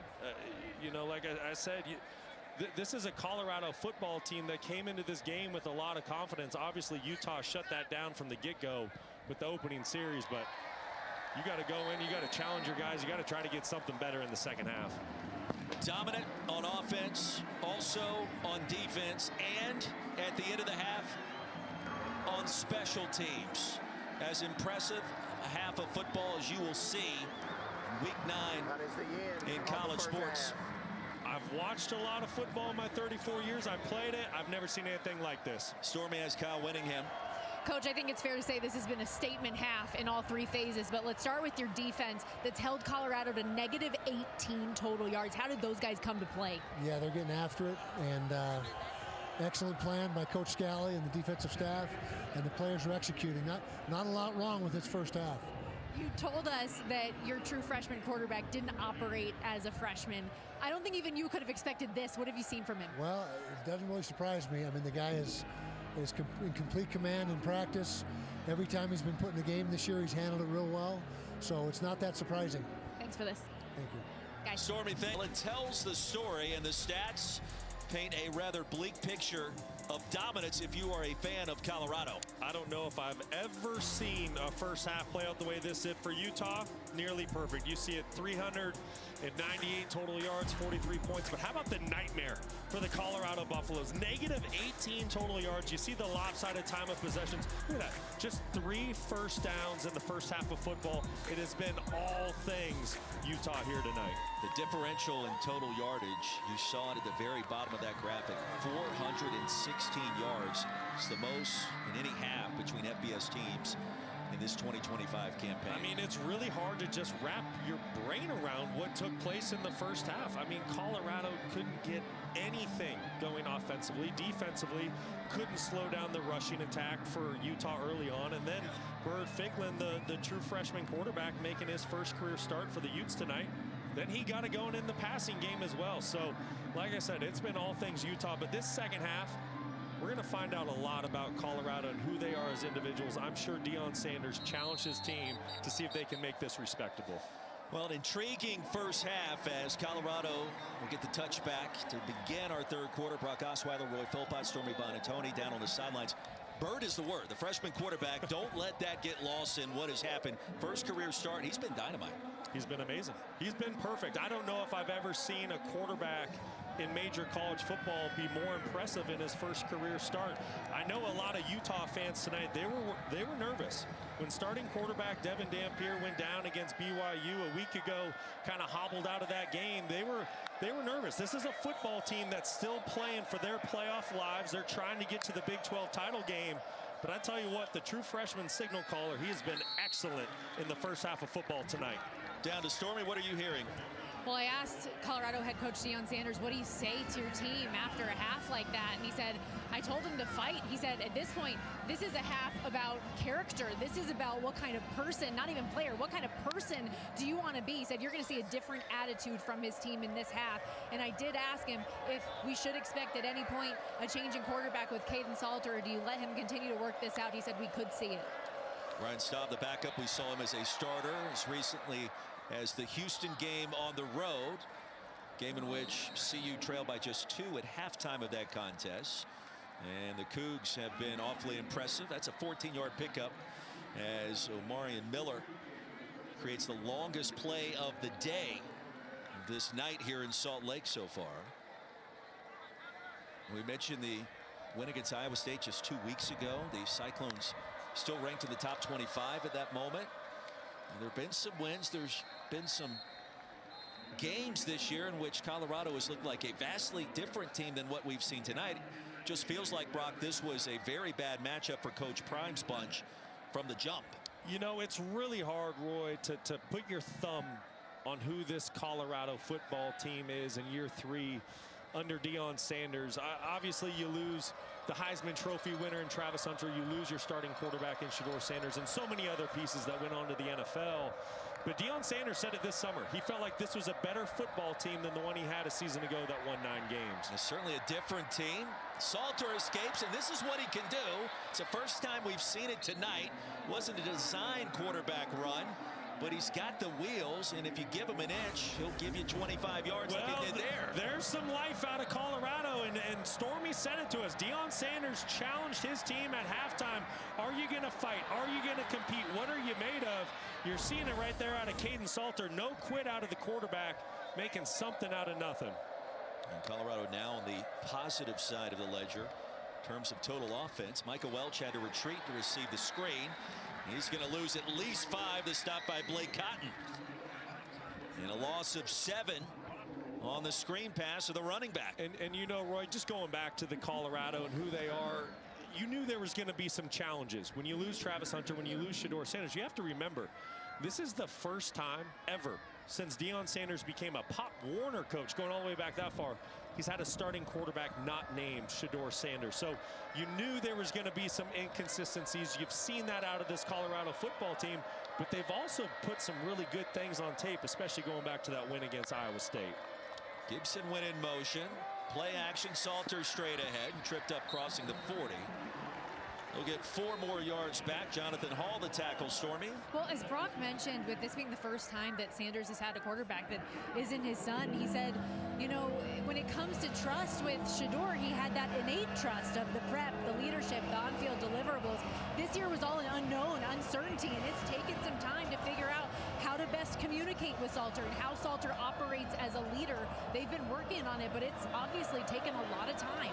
It's a position group that Deion Sanders never had to worry about. That's exactly what he told us last night, but that has not been the case with the inconsistencies from that position this season. 3rd and 13. Here comes the heat. Salter steps up again, straight ahead, and spun down close to the line to gain. It's going to be 4th and about a yard. Jonathan Hall stops Salter before extending this drive. It's a 12-yard gain. How about that individual effort by Caden Salter? Nowhere to go with the football, and here we go with a 4th and 1. Hayden, the running back, Salter straight ahead. Needed less than a yard. Had to cross the 25, and this will come down to the spot. Opening possession of the second half. Boy, I thought he got it. And they're going to say Utah football. Wow. Willard on the field. The runner was short of the line of game. First down, Utah. Spookiest month of this year here in October. Halloween coming up next Friday night. And Utah certainly dressed to impress in a multitude of ways. A 43-0 advantage. And Bert Ficklin back on the field to begin this 3rd quarter. At some point you feel like you could see Isaac Wilson, and they're trying to redshirt this season. A penalty flag comes in. Utes get the stop on 4th down. A little fight by CU to start the 3rd, with Caden Salter doing the bulk of the damage there.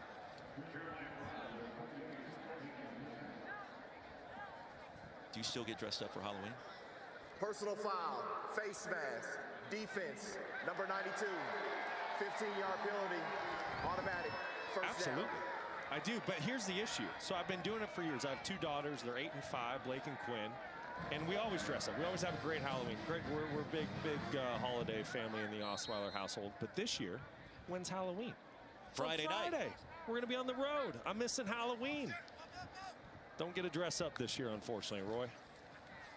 Ficklin, little RPO action. And stepping out is Ryan Davis. A good throw. I did a little John Daly last year. I had the American flag pants, had the whole thing going, the hair, the whole deal. I want to go as an option quarterback. Is that frowned upon? Not in the state of Utah, especially in Salt Lake City. That's right. It makes a little sense around these parts. It is a fun time of year. Week 9 concluding with this late outing in Salt Lake. A dominating performance by Utah. Straight ahead goes Rogers. Really for both sides. If you're Kyle Whittingham, you mentioned the game coming up next week. Cincinnati comes to town. Bearcats are undefeated in the Big 12, and Utah is trying to get back into that championship mix. And listen, they're going to be favored in all these games down the stretch, and probably a slight favorite next week at home. There's a lot of potential for that game, but if you're Kyle Whittingham tonight, How do you kind of keep things where they are without dealing with more injuries or anything weird happening right before Halloween? I think you just keep your foot on the gas pedal. Obviously, they're going to start to slowly pull some starters out, let other guys get reps, and which is going to matter. As you head into the month of November and you talk championship month in December, you're going to need those guys. So the good quality reps. But if I'm Kyle Whittingham, you're going to ride this momentum. You just mentioned it. You have a Cincinnati team who's undefeated in Big 12 play, coming into Rice-Eccles Stadium a week from today. It's going to be a huge matchup, heavyweight title fight. But Utah, they have aspirations to get to Arlington and to play for a Big 12 championship. They need some help to do it, but first of all, they need to win out. And if they continue to play football like this, things are looking really good for the Utes. And the benefit of tonight, your freshman quarterback gets the start. First of his career, gains some more confidence. Bentley picks up a first down. And so now, entering November, you have Bert Ficklin and Devin Dampier. That's a 9-yard gain on that pitch and catch. And so for Kyle Whittingham and for Jason Beck, the offensive play caller, you know, the deck starts to get stacked a little more in your favor. That is a coaching staff's dream, to not have just one, but two quarterbacks you know that you have a ton of confidence in to win football games. And that's exactly what Kyle Whittingham found out tonight. He didn't know what he was going to get out of his true freshman quarterback. He was confident. He said he plays with great poise. He has a great demeanor. You would never think he was a freshman. The lights have not been too bright for him. But until you make that first career start, you just don't know. And right now, Bert Ficklin is passing with flying colors. But you're right. Devin Dampier, he's getting healthy. He's going to be back. So you kind of have a two-headed monster right now at the quarterback position for Kyle Whittingham and this Utes football team. Now, you and I talked about it before we came on the air today when we discovered that it would be Ficklin that would get the start tonight. The question is, okay, what do we know about this young man? Wayshawn Parker on 2nd and long, dives down to the 31, and well, he won a state championship playing high school football in Oklahoma. He certainly can run this offense to perfection. Yes. I mean, it's Ficklin and his arrival that has prompted this coaching staff to look at a redshirt year for Isaac Wilson, who doesn't fit this offense quite as well with what Jason Beck wants to do. But the guy's a proven winner. He was here in the spring, and so the understanding of what this offense should look like, should feel like, I think it's been there, and tonight it takes another massive step ahead. It really does, and I'm glad you just mentioned that. Bert Ficklin has gotten so many quality reps since he arrived on campus in the winter. When you're able to be here for spring ball as a true freshman quarterback, that is huge. That is everything. And you see Colorado here doing a great job bringing pressure on 3rd down and forcing Utah into a punt situation. But Bert Ficklin, they've been preparing since he's been on campus for this moment. You have to be ready when you have a running quarterback like Devin Dampier. At some point, he's going to battle some injuries. Well, Ficklin, he's been getting really good quality reps in practice with the first team. They eased him into play when they got to the regular season, and you're seeing all of that pay off right now. Well, the sack by Jeremiah Brown, who gets to eat for a moment. Forces 4th and 17. And Orion Phillips had the fake punt and a pass that went for 25 yards in the first half. As the unlucky hop into the end zone, defeated in Big 12 play, have the 2 toughest schedules down the stretch entering November. Well, here's what I know, Roy. I know that it is way too early to predict who's going to play in Arlington in the Big 12 title game. But you talk about that BYU, the toughest stretch down the road. They still have to play Texas Tech on the road, TCU in Cincinnati. Not an easy schedule for the undefeated BYU Cougars. But I'll say this, that comeback win today on the road in Ames, Iowa against a really good Iowa State football team, that was super impressive. Now, Iowa State, after that fast start of 5-0 beginning to this season, loss at Cincinnati kind of took away momentum. You lose at Colorado just a few weeks later, and then what we saw in the comeback by BYU earlier today in Ames. Iowa State kind of trending in that wrong direction. You didn't see on that screen what Chris Kleiman and K-State have done recently. They walloped KU in the Sunflower Showdown today, and all of a sudden Kansas State has started to figure some things out. And there's an interesting game next week with the Cats and the Red Raiders that all of a sudden looks much more strenuous perhaps for Joey McGuire and Texas Tech. I love that you point that out, Roy, and that's exactly why in the Big 12 you can't count out these 2 lost teams. You talk about Kansas State, Utah, and Arizona State. That's why it's a wide open race. Yes, does BYU and Cincinnati, do they control their own destiny? Houston, yes, they do. But there's so many good football games still to be played. 3rd down and 10. Here comes the pressure off the edge. Salter hit as he throws, and the pass incomplete. And he was trying to spot Quentin Gibson, and the freshman Smith Snowden has been physical on the edge tonight. And that Utah secondary was ready and waiting once again. Well, if you thought that a Morgan Scalley defense up 43 points would stop pressuring their quarterback, guess again. He just brought an all-out blitz zero, brought everybody, brought the house, played man coverage behind it. He is not letting up, and Colorado still has no answers for the blitz that Utah keeps bringing. The defenses love to pitch the shutout if they're given that chance. In league play in the Big 12, you don't get that opportunity too often. A lot of football left to be played with more than 20 minutes of game time. And Utes again with outstanding field position. Beginning this drive, it's time for us to honor those who serve. Brought to you by Navy Federal Credit Union. And tonight we honor Dalen Andrew McKinney, brother of Colorado defensive back DJ McKinney. Dalen is a private first class in the U.S. Marines. He's currently stationed in Pensacola, Florida. Dalen McKinney. We honor him and everyone serving in our armed forces. Back now to live action. And the Utes take it into plus territory, Stormy.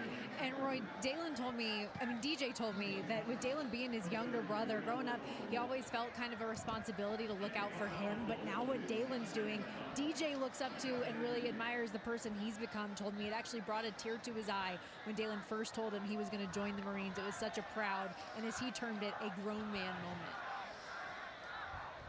Indeed. 2nd down and 5. DJ McKinney's had some good plays on the field tonight.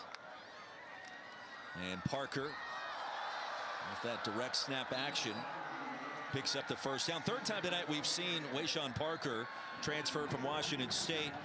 That Wildcat situation is a gain of 7. I'll tell you what, if you're a Colorado linebacker, that has to be terrifying. When you see big 99 Tawalonga, he's the lead blocker on this play. Watch what he does. This is 325 pounds coming downhill, leading for Wayshawn Parker. That is just terrifying if you're a defender. And he's agile too. We saw him catch a pass last week.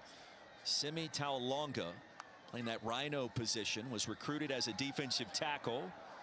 Into the flats. Ficklin still on the field and shoved out of bounds inside the 40. And I love that you mentioned that, because he showed some serious athleticism last week when he got the football thrown to him against BYU, made a defender miss, kind of went up and rotated, showed great feet, and it's kind of been a new trend in the NFL. You go find a really athletic defensive lineman, you convert him to an extra tight end, fullback type position. You see it all over the league on Sundays. I'll tell you what, Tawalonga, he's headed for the NFL when he's eligible. Yeah, just a freshman, Santa Ana, California. He was the MVP in the state championship game, so he's a winner, can do a multitude of things. And speaking of that reception, how about the soft hands and some nifty moves? I'm telling you, it's a thing of beauty. This is what makes college football great. Watch it. He has to go up and rotate. The football's coming for his back shoulder, shows the light feet, good footwork, makes one miss. I mean, is that not a beautiful thing to watch? The footwork for the tractor trailer Simi Tawalonga. It is what makes college football so special. 1st down run's going to lose a couple of yards. Thomas with a tackle in that front four for the Buffs. Well, and it's not just him. It's his counterpart, Moei, 49. When he's out there, and I mentioned it earlier as Moei jogs off the field, Utah uses an extra offensive lineman more than any other team in the country. It really fits who Kyle Whittingham, who his personality is, who he was as a player and now as a coach. He wants physicality at the line of scrimmage at all times, and that's what you get with these extra offensive linemen. And they run that power formation with that 6th offensive lineman, the Rhino, really for about half of their total snaps. Ficklin was harassed that time. And the pass was deflected by Preston Hodge. Be 3rd down and 13. Well, and the thing that makes it so difficult for a team trying to defend Utah, it's not just the 6th offensive line, it's a 7th offensive lineman, and then sometimes you get the extra tight end, in there as well. As a defense, you have to spend so much time game planning for that and spending time on practice reps just trying to figure out a way to defend the big fellas. 3rd down and long. Ficklin fires a strike. A second grab for Whittemore. And Creed Whittemore diving inside the 30. A 7-yard gain on 3rd down and long. And let's see if it's a field goal attempt for Dylan Curtis. We've yet to see any points on the board in this second half after the first 2 quarters dominated by the Utes. Boy, Dylan Curtis drilled a 53-yarder in the first half. This went into the wind, however. And from 45. Yeah, that 53-yarder, the opposite end zone, sailed the top of the uprights. And this kick on the way just slices right through the breeze. Dead center cut for Dylan Curtis, a freshman place kicker. Oh, a good sign for Kyle Whittingham's team and the special teams department. Don't forget next Saturday's SEC on ABC matchup. But number 5 Georgia squaring off against the Florida Gators in a rivalry that dates back over 110 years. The action underway 3:30 Eastern on ABC and the all-new ESPN app. How about put Gunnar Stockton, the UGA quarterback, in that Heisman conversation with a couple of comeback wins this year in some dire circumstances. Ole Miss and Tennessee come to mind. I was going to say just a week ago against Ole Miss, how good was he? And you know, I think he answered a lot of questions. You know, he's been under a little bit of heat, a little bit of inconsistent play throughout the year. But boy, did he really step up to the table against Ole Miss a week ago and put on a big-time performance. Rebels come back in their victory against Oklahoma earlier today. They trailed by a point in the 4th quarter, then closed out strong. Lane Kiffin, an interesting post-game interview with Molly McGrath. Some OU players talking a little bit of trash during that contest. Let's take a look at how this week's college football rankings are, brought to you by Prudential, and what happened today. You know who nobody wants to see in the country right now? The Indiana Hoosiers. What Curt Cignetti, Fernando Mendoza, what they're doing. We've talked about LSU, Marcel Reed at quarterback, put him in the Heisman conversation. I mean, a lot of really good stuff. And then how can you miss what Vanderbilt did against Missouri? Diego Pavia, Clark Lee. I mean, can we just get Vanderbilt and Indiana in the national title game? I was going to say Vanderbilt and Indiana, Georgia Tech or Indiana. Let's do it. It would be an incredible story if those teams continue to win games. And Vanderbilt handles its business today against Mizzou. A couple of penalty flags come in late. It's going to be a horse collar. Quentin Gibson able to get to the perimeter. But Vanderbilt, a story that continues to intrigue. And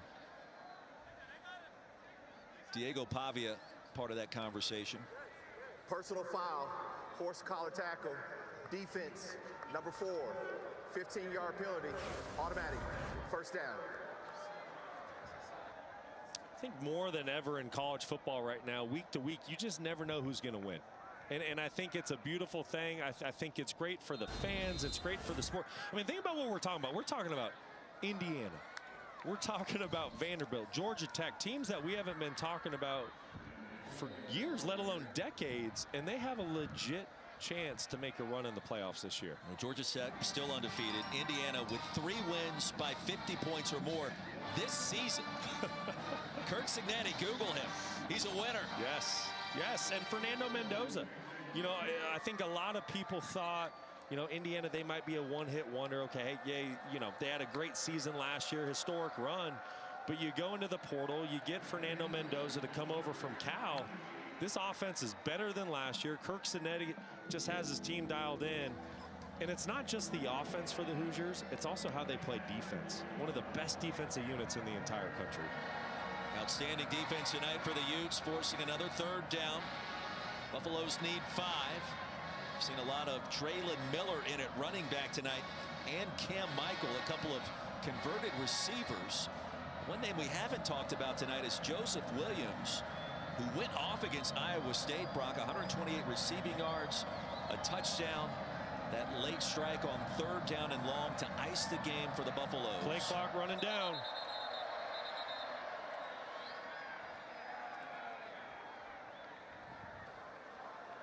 Timeout, Colorado. They're first of the half. It will be 30 seconds. And on 3rd and 5, Coach Prime will talk things over with his team. Buffs will have to quickly rebound with Arizona coming to town next week in Boulder. Road trip at West Virginia to close down the season. And then Arizona State and K-State in Manhattan. K-State, that one team that you're probably not looking forward to seeing right now after their slow start this year. An upset loss to Army, a couple of early losses in the league. And, you know, now you win and you thump KU earlier today on the road. And all of a sudden that game looks a lot more difficult. I'll tell you what, none of these games are easy. And I get it. West Virginia, they're having a tough year. First year, new coaching staff up there. But to travel out east to more, I mean, that's going to be so Colorado. I mean, this is kind of gut check time. I get it. You're not going to play for a Big 12 title this year, but you're going to try to build some momentum going into next season. That's a tough slate. Cam Michael in the flats, one-handed grab, lasso down. He's going to lose 2 on 3rd and 5. Well, the same theme continues for this Utah defense. They bring pressure, just 5 this time, not 6 or 7. They bring 5, and then Elijah Ellis does an out. With this dominating performance and the shutout being tossed so far by this Utah defense, Brock Osweiler, Roy Philpott, Stormy Bonatoni, appreciate you hanging with us. The final game of Week 9. What a week it was.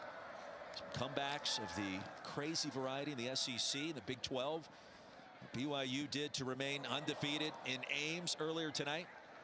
We all thought Texas was well on its way to its 3rd loss of the campaign before Arch Manning went down and then the comeback occurred. And that certainly has some folks talking down in the Lone Star State after a punt of 43.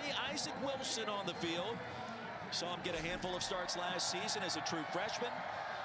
And some cleanup duty here tonight. The brother of NFL signal caller Zach Wilson. That's right. And you see it there. Started 7 games for the Utes a season ago, going 2 and 5 in those contests. I thought he really flashed some big time potential. Had some issues with turnovers.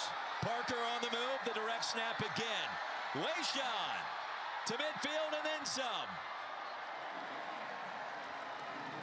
And Wayshawn Parker over 100 yards rushing with that scamper. Give him 49. And now Burt Ficklin with a $150 on the ground. Parker approaching that same number. What a night by Wayshawn Parker, using Isaac Wilson as a little bit of a disguise. But how about that offensive line once again? Just getting a hat on a hat, getting the play started. And then Wayshawn Parker does an excellent job of changing directions. Tried going up the right side, bounces it out to the left. Another big-time play by this Utes offense. Only 3 points on the board in this second half. That coming on the field goal moments ago by Dylan Curtis.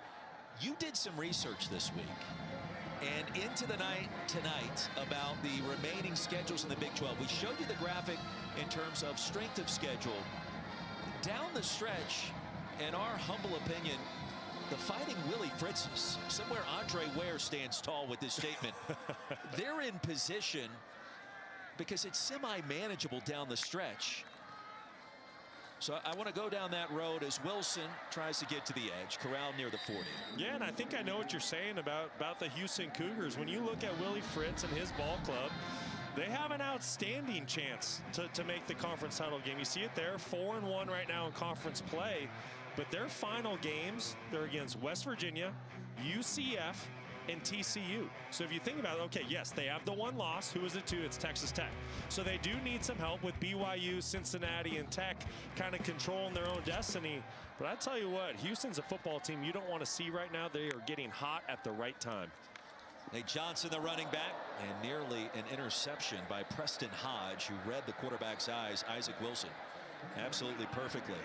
Oh, and Hodge is going to want that one back tomorrow. That would have been a pick six. Finally getting some points on the board for Colorado. Robert Livingston dials up an all-out pressure. And Wilson leaves this football inside, and you can see it there. Hodge had a chance to grab that football and take it back for 6 points. How about a 59-yard field goal attempt off the powerful foot of Dylan Curtis? Breeze has died down, connected from 53 earlier in the game, 54 earlier this season, and that went about 5 yards short. Well, this Utah defense tonight has put together one of the best defensive performances I can ever remember watching. 5 sacks on the night. They have been absolutely harassing Caden Salter from the get-go. You have to remember, this is a Colorado offense that only has 44 total yards for the game. You see it, sacks, turnovers, making plays, interceptions, safeties. Morgan Scalley and his defensive staff, I tell you what, they put together a heck of a game plan tonight for these Buffaloes. Crease for Cam Michael, and towards midfield. And the Colorado Buffaloes to change a quarterback. Ryan Staub checks in. It's a 12-yard pickup for Michael. And Morgan Scalley wants to protect the integrity of that shutout. And we'll see what happens down the stretch. Buffs, of course, want to avoid it. Try to generate some momentum going into next week with Arizona coming to Boulder. Screen to Brown. Sincere Brown rumbling inside the 35. So Ryan Staub, sophomore, Stevenson Ranch, California. And we saw him get the start. We talked about the Houston Cougars. You know, that was a 2-point game at halftime, and Staub with a couple of late drives. Those the end of the second quarter there in H-Town, you know, did some good things. Houston ran away from Colorado in that second half, but Staub, you know, provided a spark for Coach Prime, trying to secure a win on the road. Launching one deep towards the end zone. Mouthpiece flies out, and Omarion Miller targeted. It's incomplete. And I'm glad you said that about Ryan Staub. He created a spark, because that's exactly what he did for this Colorado offense early on in the season. Week 2 against Delaware, Caden Salter and the offense, they were kind of sputtering. In comes Ryan Staub, and he created a massive spark, threw a couple touchdown passes, got the starting nod on the road the following week at Houston. Things weren't perfect, but the one thing I know about Ryan Staub, he's going to compete, and he's willing to lay his body on the line for his teammates. Played his tail off. And when you talk to the coaching staff for Colorado, when you start talking to the players around this program, they just have so much respect for this kid because of how he goes about his business. 3rd down and 7. Under 12 to play. Staub needs to be ready for some pressure. Utah showing zone for the first time tonight on 3rd down. 4 men on the move against Staub. He's going to escape the pocket and needed to get down to the 23. He'll pick up 7 yards right at the line to gain. Elijah Ellis unable to prevent the first down for the Buffs. Staub did a great job for the first time tonight on 3rd down. Utah drops back into zone, get out of man coverage. Nowhere to go with the football. Staub does a great job using his legs to pick up a first down. So Brock now the deepest penetration by Colorado in this game. Michael to the outside. Rock Caldwell met him there. And these moments not necessarily impactful in terms of the final result, but get some backup players. Yes, indeed, it is the after-hours light display at Hogle Zoo. As the animals go to bed, the zoo is transformed into a spectacular destination. Halloween lights, entertainment, and attractions for all ages. Cephalona into the medical tent moments ago after being helped off the playing surface at Rice-Eccles. Brock Osweiler, Roy Philpott, Stormy Bonantoni, so glad you have decided to stay with us. Wee hours early Sunday morning back east. As week 9 concludes and November arrives, we start to think about and project ahead the college football playoff rankings. In the seam, the pass is caught. Marion Miller towards the goal line. It's a really great job of Ryan Staub recognizing what this Utah defense is trying to do. They're bringing pressure. They're playing man coverage.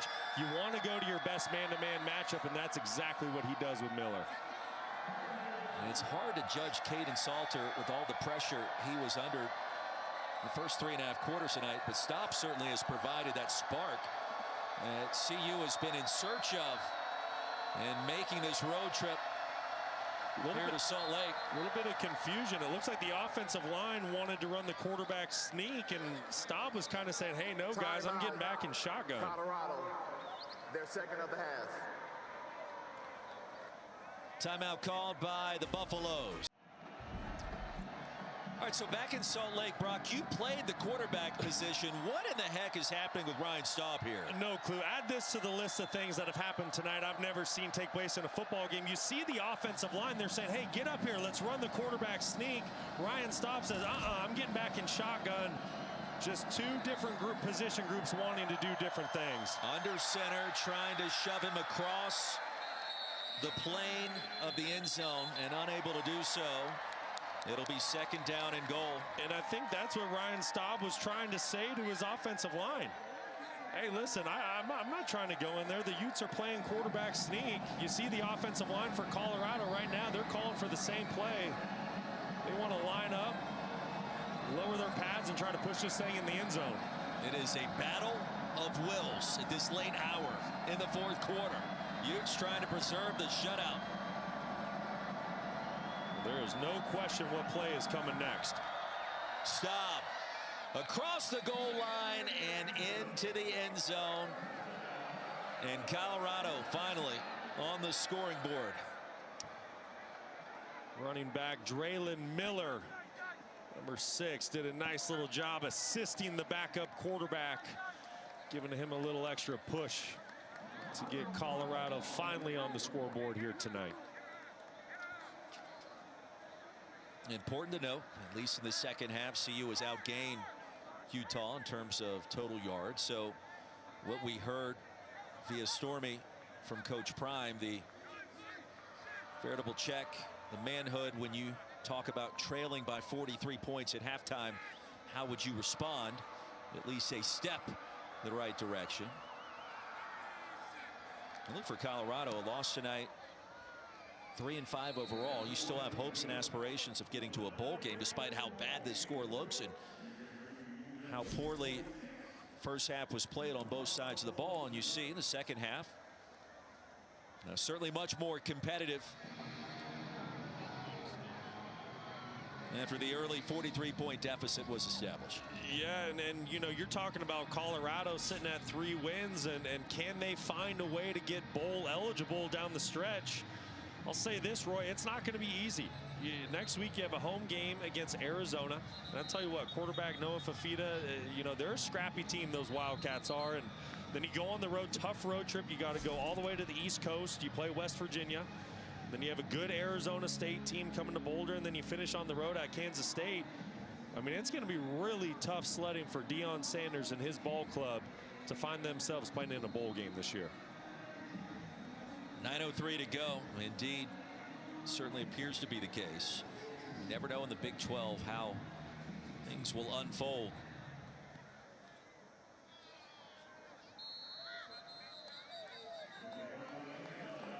Well, while we have a moment, it's time now for the Aflac trivia question. Brock Osweiler, bring it on. How many teams, current and former, have won the Big 12 championship game? Well, that's like a trick question. You're saying currently in the Big 12. So like Texas, Oklahoma, they don't count anymore. Current and former. Oh, yeah, I should have read the fine print there. Falling asleep at the wheel. So that is a little confusing because you do have Texas and OU. I can do this. You have Texas A&M. They were part of the league going all the way back to the mid-1990s in the formation of the conference. Oh, yeah, then you have Colorado, you have Nebraska. Boy, I think you're sitting around 8 or 9. I was 9 might be a stretch. I like 8. I'm going to go with 8. I was going to go with 10. Were you really? I mean, it's late. Well, I'm not even reading fine print over here. I thought it was, you know, current guys, and it's going to be an easy answer of 1. The Aflac trivia question is never easy. Well, I don't know. You know, you've had some good ones. I hit once in a while. I was kind of in the sniffing around last week. I feel like somebody tipped you off if that was the case. Ooh, no, never. We don't do that. We play it by the rules on E-Crew. Wilson, the quarterback, and sent backwards at the 30. A lot of teams in the Big 12 over the years. That makes the answer a little tricky right before Halloween. And the answer revealed, 8. How many teams, current and former, have won the Big 12? The Aflac trivia question answer is boom. on. You got to make it harder, Roy. OU with 14 overall. Texas with 4. Baylor, K-State, Nebraska. And your Arizona State Sun Devils, of course, just 1 year ago. Colorado and A&M. How about that? That's a fun question. Man, that fires me up. It's big. Third down ramble as we ramble. Halfway home in our fourth quarter. Yields 4th down.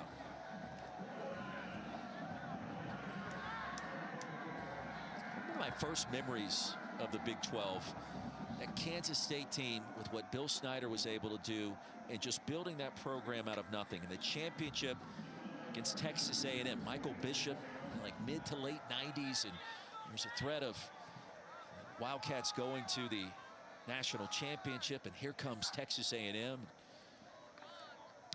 Always fun. People forget prior to Bill Snyder taking that job, it's the worst program in America. Exactly. Well, the thing is, he left and retired. They became awful again. Then he came back and he did it again.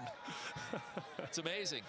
Great punt by Phillips. That's probably why you named the stadium after the guy, right? Bill Snyder Family Stadium, indeed, in Manhattan. I should watch a documentary on that this week. Just that complete turnaround and how he was at Iowa and skeptical about taking the job, but what a job he did turning that thing around. And now the student section remaining intact, and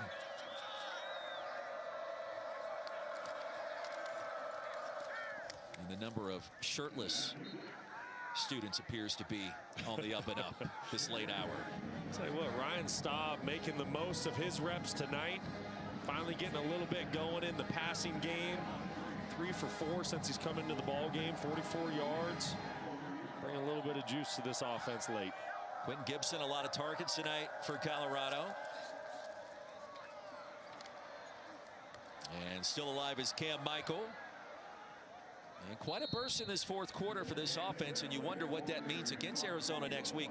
17 yards there, and would you think more about Ryan Staub with a sense of he's found ways to move the football now in back-to-back possessions, looking for another chance to get more points on the board. I think you have to. If you're Pat Shurmur, if you're Deion Sanders, it's definitely something that you need to have a very serious conversation about, because at the end of the day, Caden Salter was your starting quarterback to begin the year.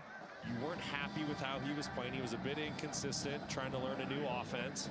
So you pulled him out, you put Staub in. Okay, then you pulled Staub, you put Salter back in, but then you have the result that you have tonight.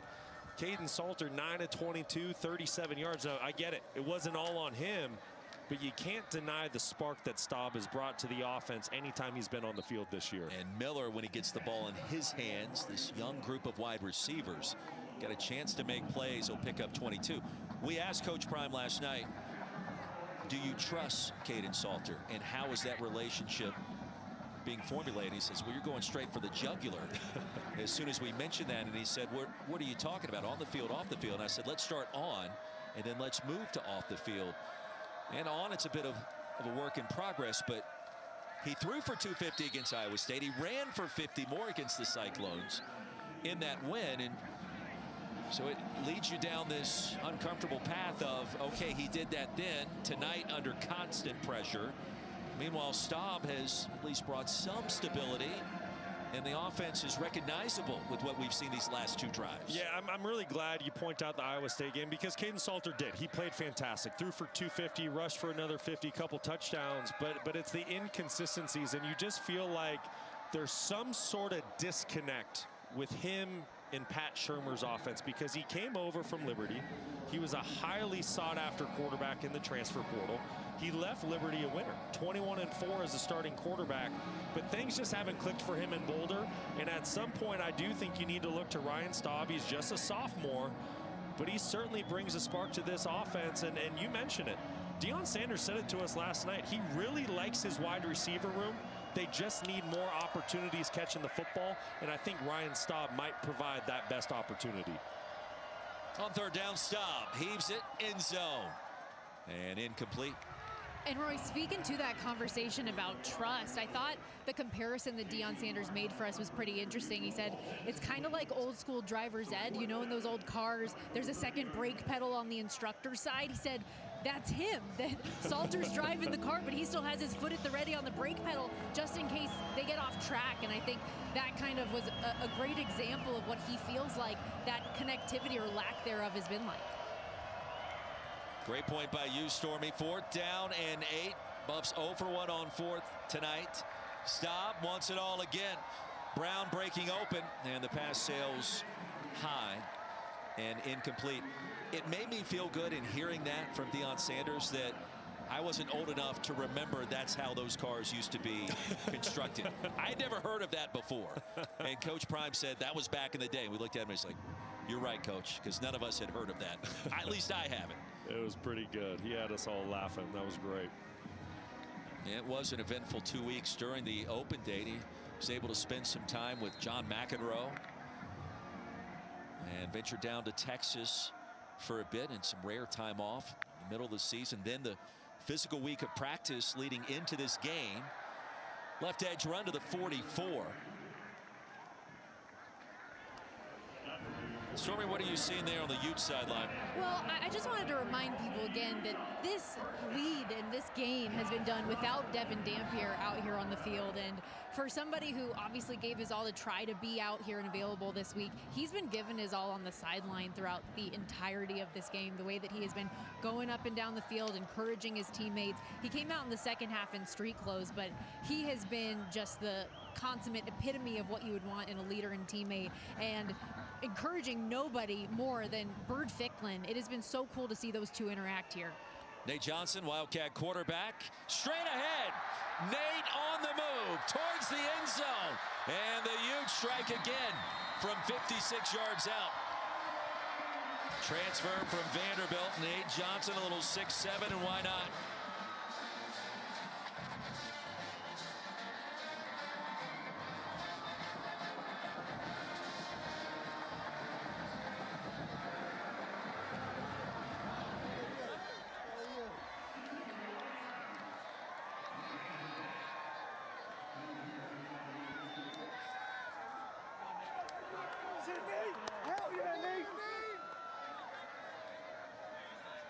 Third score from 50 yards out or further this evening. 53 on the board tonight on homecoming for the Utes. Well, how about this run by the redshirt junior Nate Johnson? But you gotta once again give so much credit to this Utah offensive line, the tight ends, everybody involved in this run game, blocking. See the celebration there by Johnson. It's just been absolute clinic play by the front five for the Utah Utes tonight. Just opening up gaping hole after gaping hole, rushing for over 400 yards on the game. It is late. I do want to ask you, the Selly was the 6'7", right? You're familiar. You're familiar. I'm only familiar because my third-grade daughter says the boys do it on the playground. I'm still learning. Teach me, Roy. What's this 6'7" business? I mean, it is absolutely swept the country, swept the planet. Get on TikTok. I don't have TikTok. Well, that's part of the problem. Actually, I think that's the solution. I think too many people are on TikTok. All the other stuff that's out there. It's all right. You're gonna school me up after the game on what all that is. Buffs get it back. And from 5 yards deep, here comes Gibson again. And Quentin Gibson has shown Coach Prime some things tonight in a more significant role. Big picture as we look across the landscape in college football. Well, Arch Manning went down, but Texas came back on the road in Stark Vegas. And yeah, it was a scare, but they were down 17 in the fourth quarter without Arch. And so Texas stays alive. Memphis ends up coming back. How about outscoring the South Florida Bulls at home in the Liberty Bowl by 17, also in the fourth quarter. So USF now the couple of losses, and then the Cougs taking down the Sun Devils on the road. Willie Fritz, his team, his program in position, just one loss on the campaign. So impressive what Willie Fritz and his ball club are doing in year two. But the other one that jumps out to me is Memphis taking down South Florida today. I think a lot of people had South Florida kind of penciled in as the team from the group of five that was going to head to the college football playoff. Memphis had something to say about that today. I got one more team for you out of the group of 5. Hit me. That people keep forgetting. They're undefeated, and they have a quarterback that is as dynamic as any player in America. Stop's going to be sacked. 6th sack of the game by the Utes defense. Elijah Ellis enters the chat. That team is the Navy midshipman and quarterback Blake Horvath. Sensational running. That wing T hybrid option, throw it down the field attack with Drew Cronick calling ball plays. That's right. He really jumped on the scene a year ago. Country learned about him, all the college football fans, and you're right. Navy putting together another outstanding season. Another sack. Back at the 24. Down goes Staub. Cash Dillon. Sack number 7 of the night. The 2-minute timeout is here in Salt Lake City.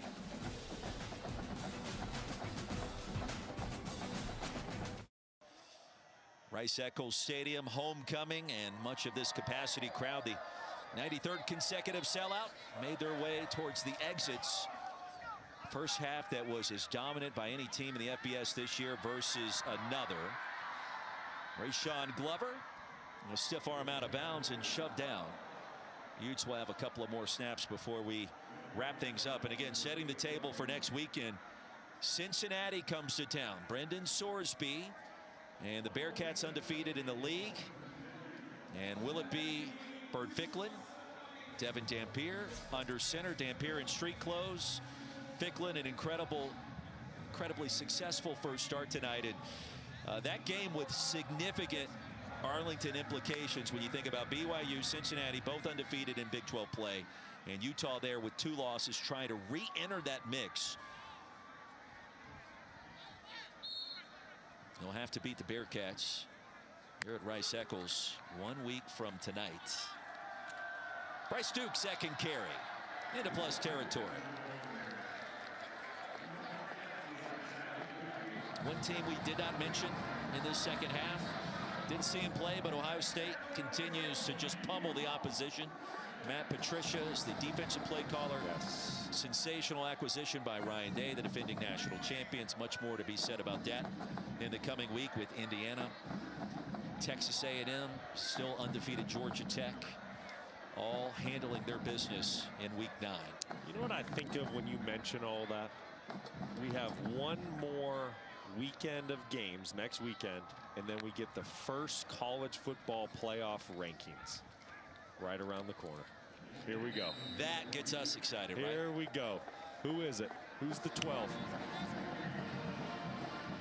Kyle Whittingham's team still with a chance, able to come back and win the Big 12. They'll need some help along the way, but a big win tonight. 3rd win in league play, improving to 6-2 overall, 3-2 in the Big 12 conference, and a chance to take down undefeated Cincinnati next Saturday.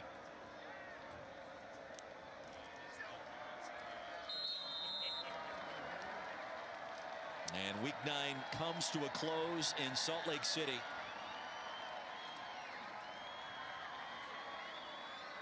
And for Coach Prime, it is back to the drawing board for the Utah Utes.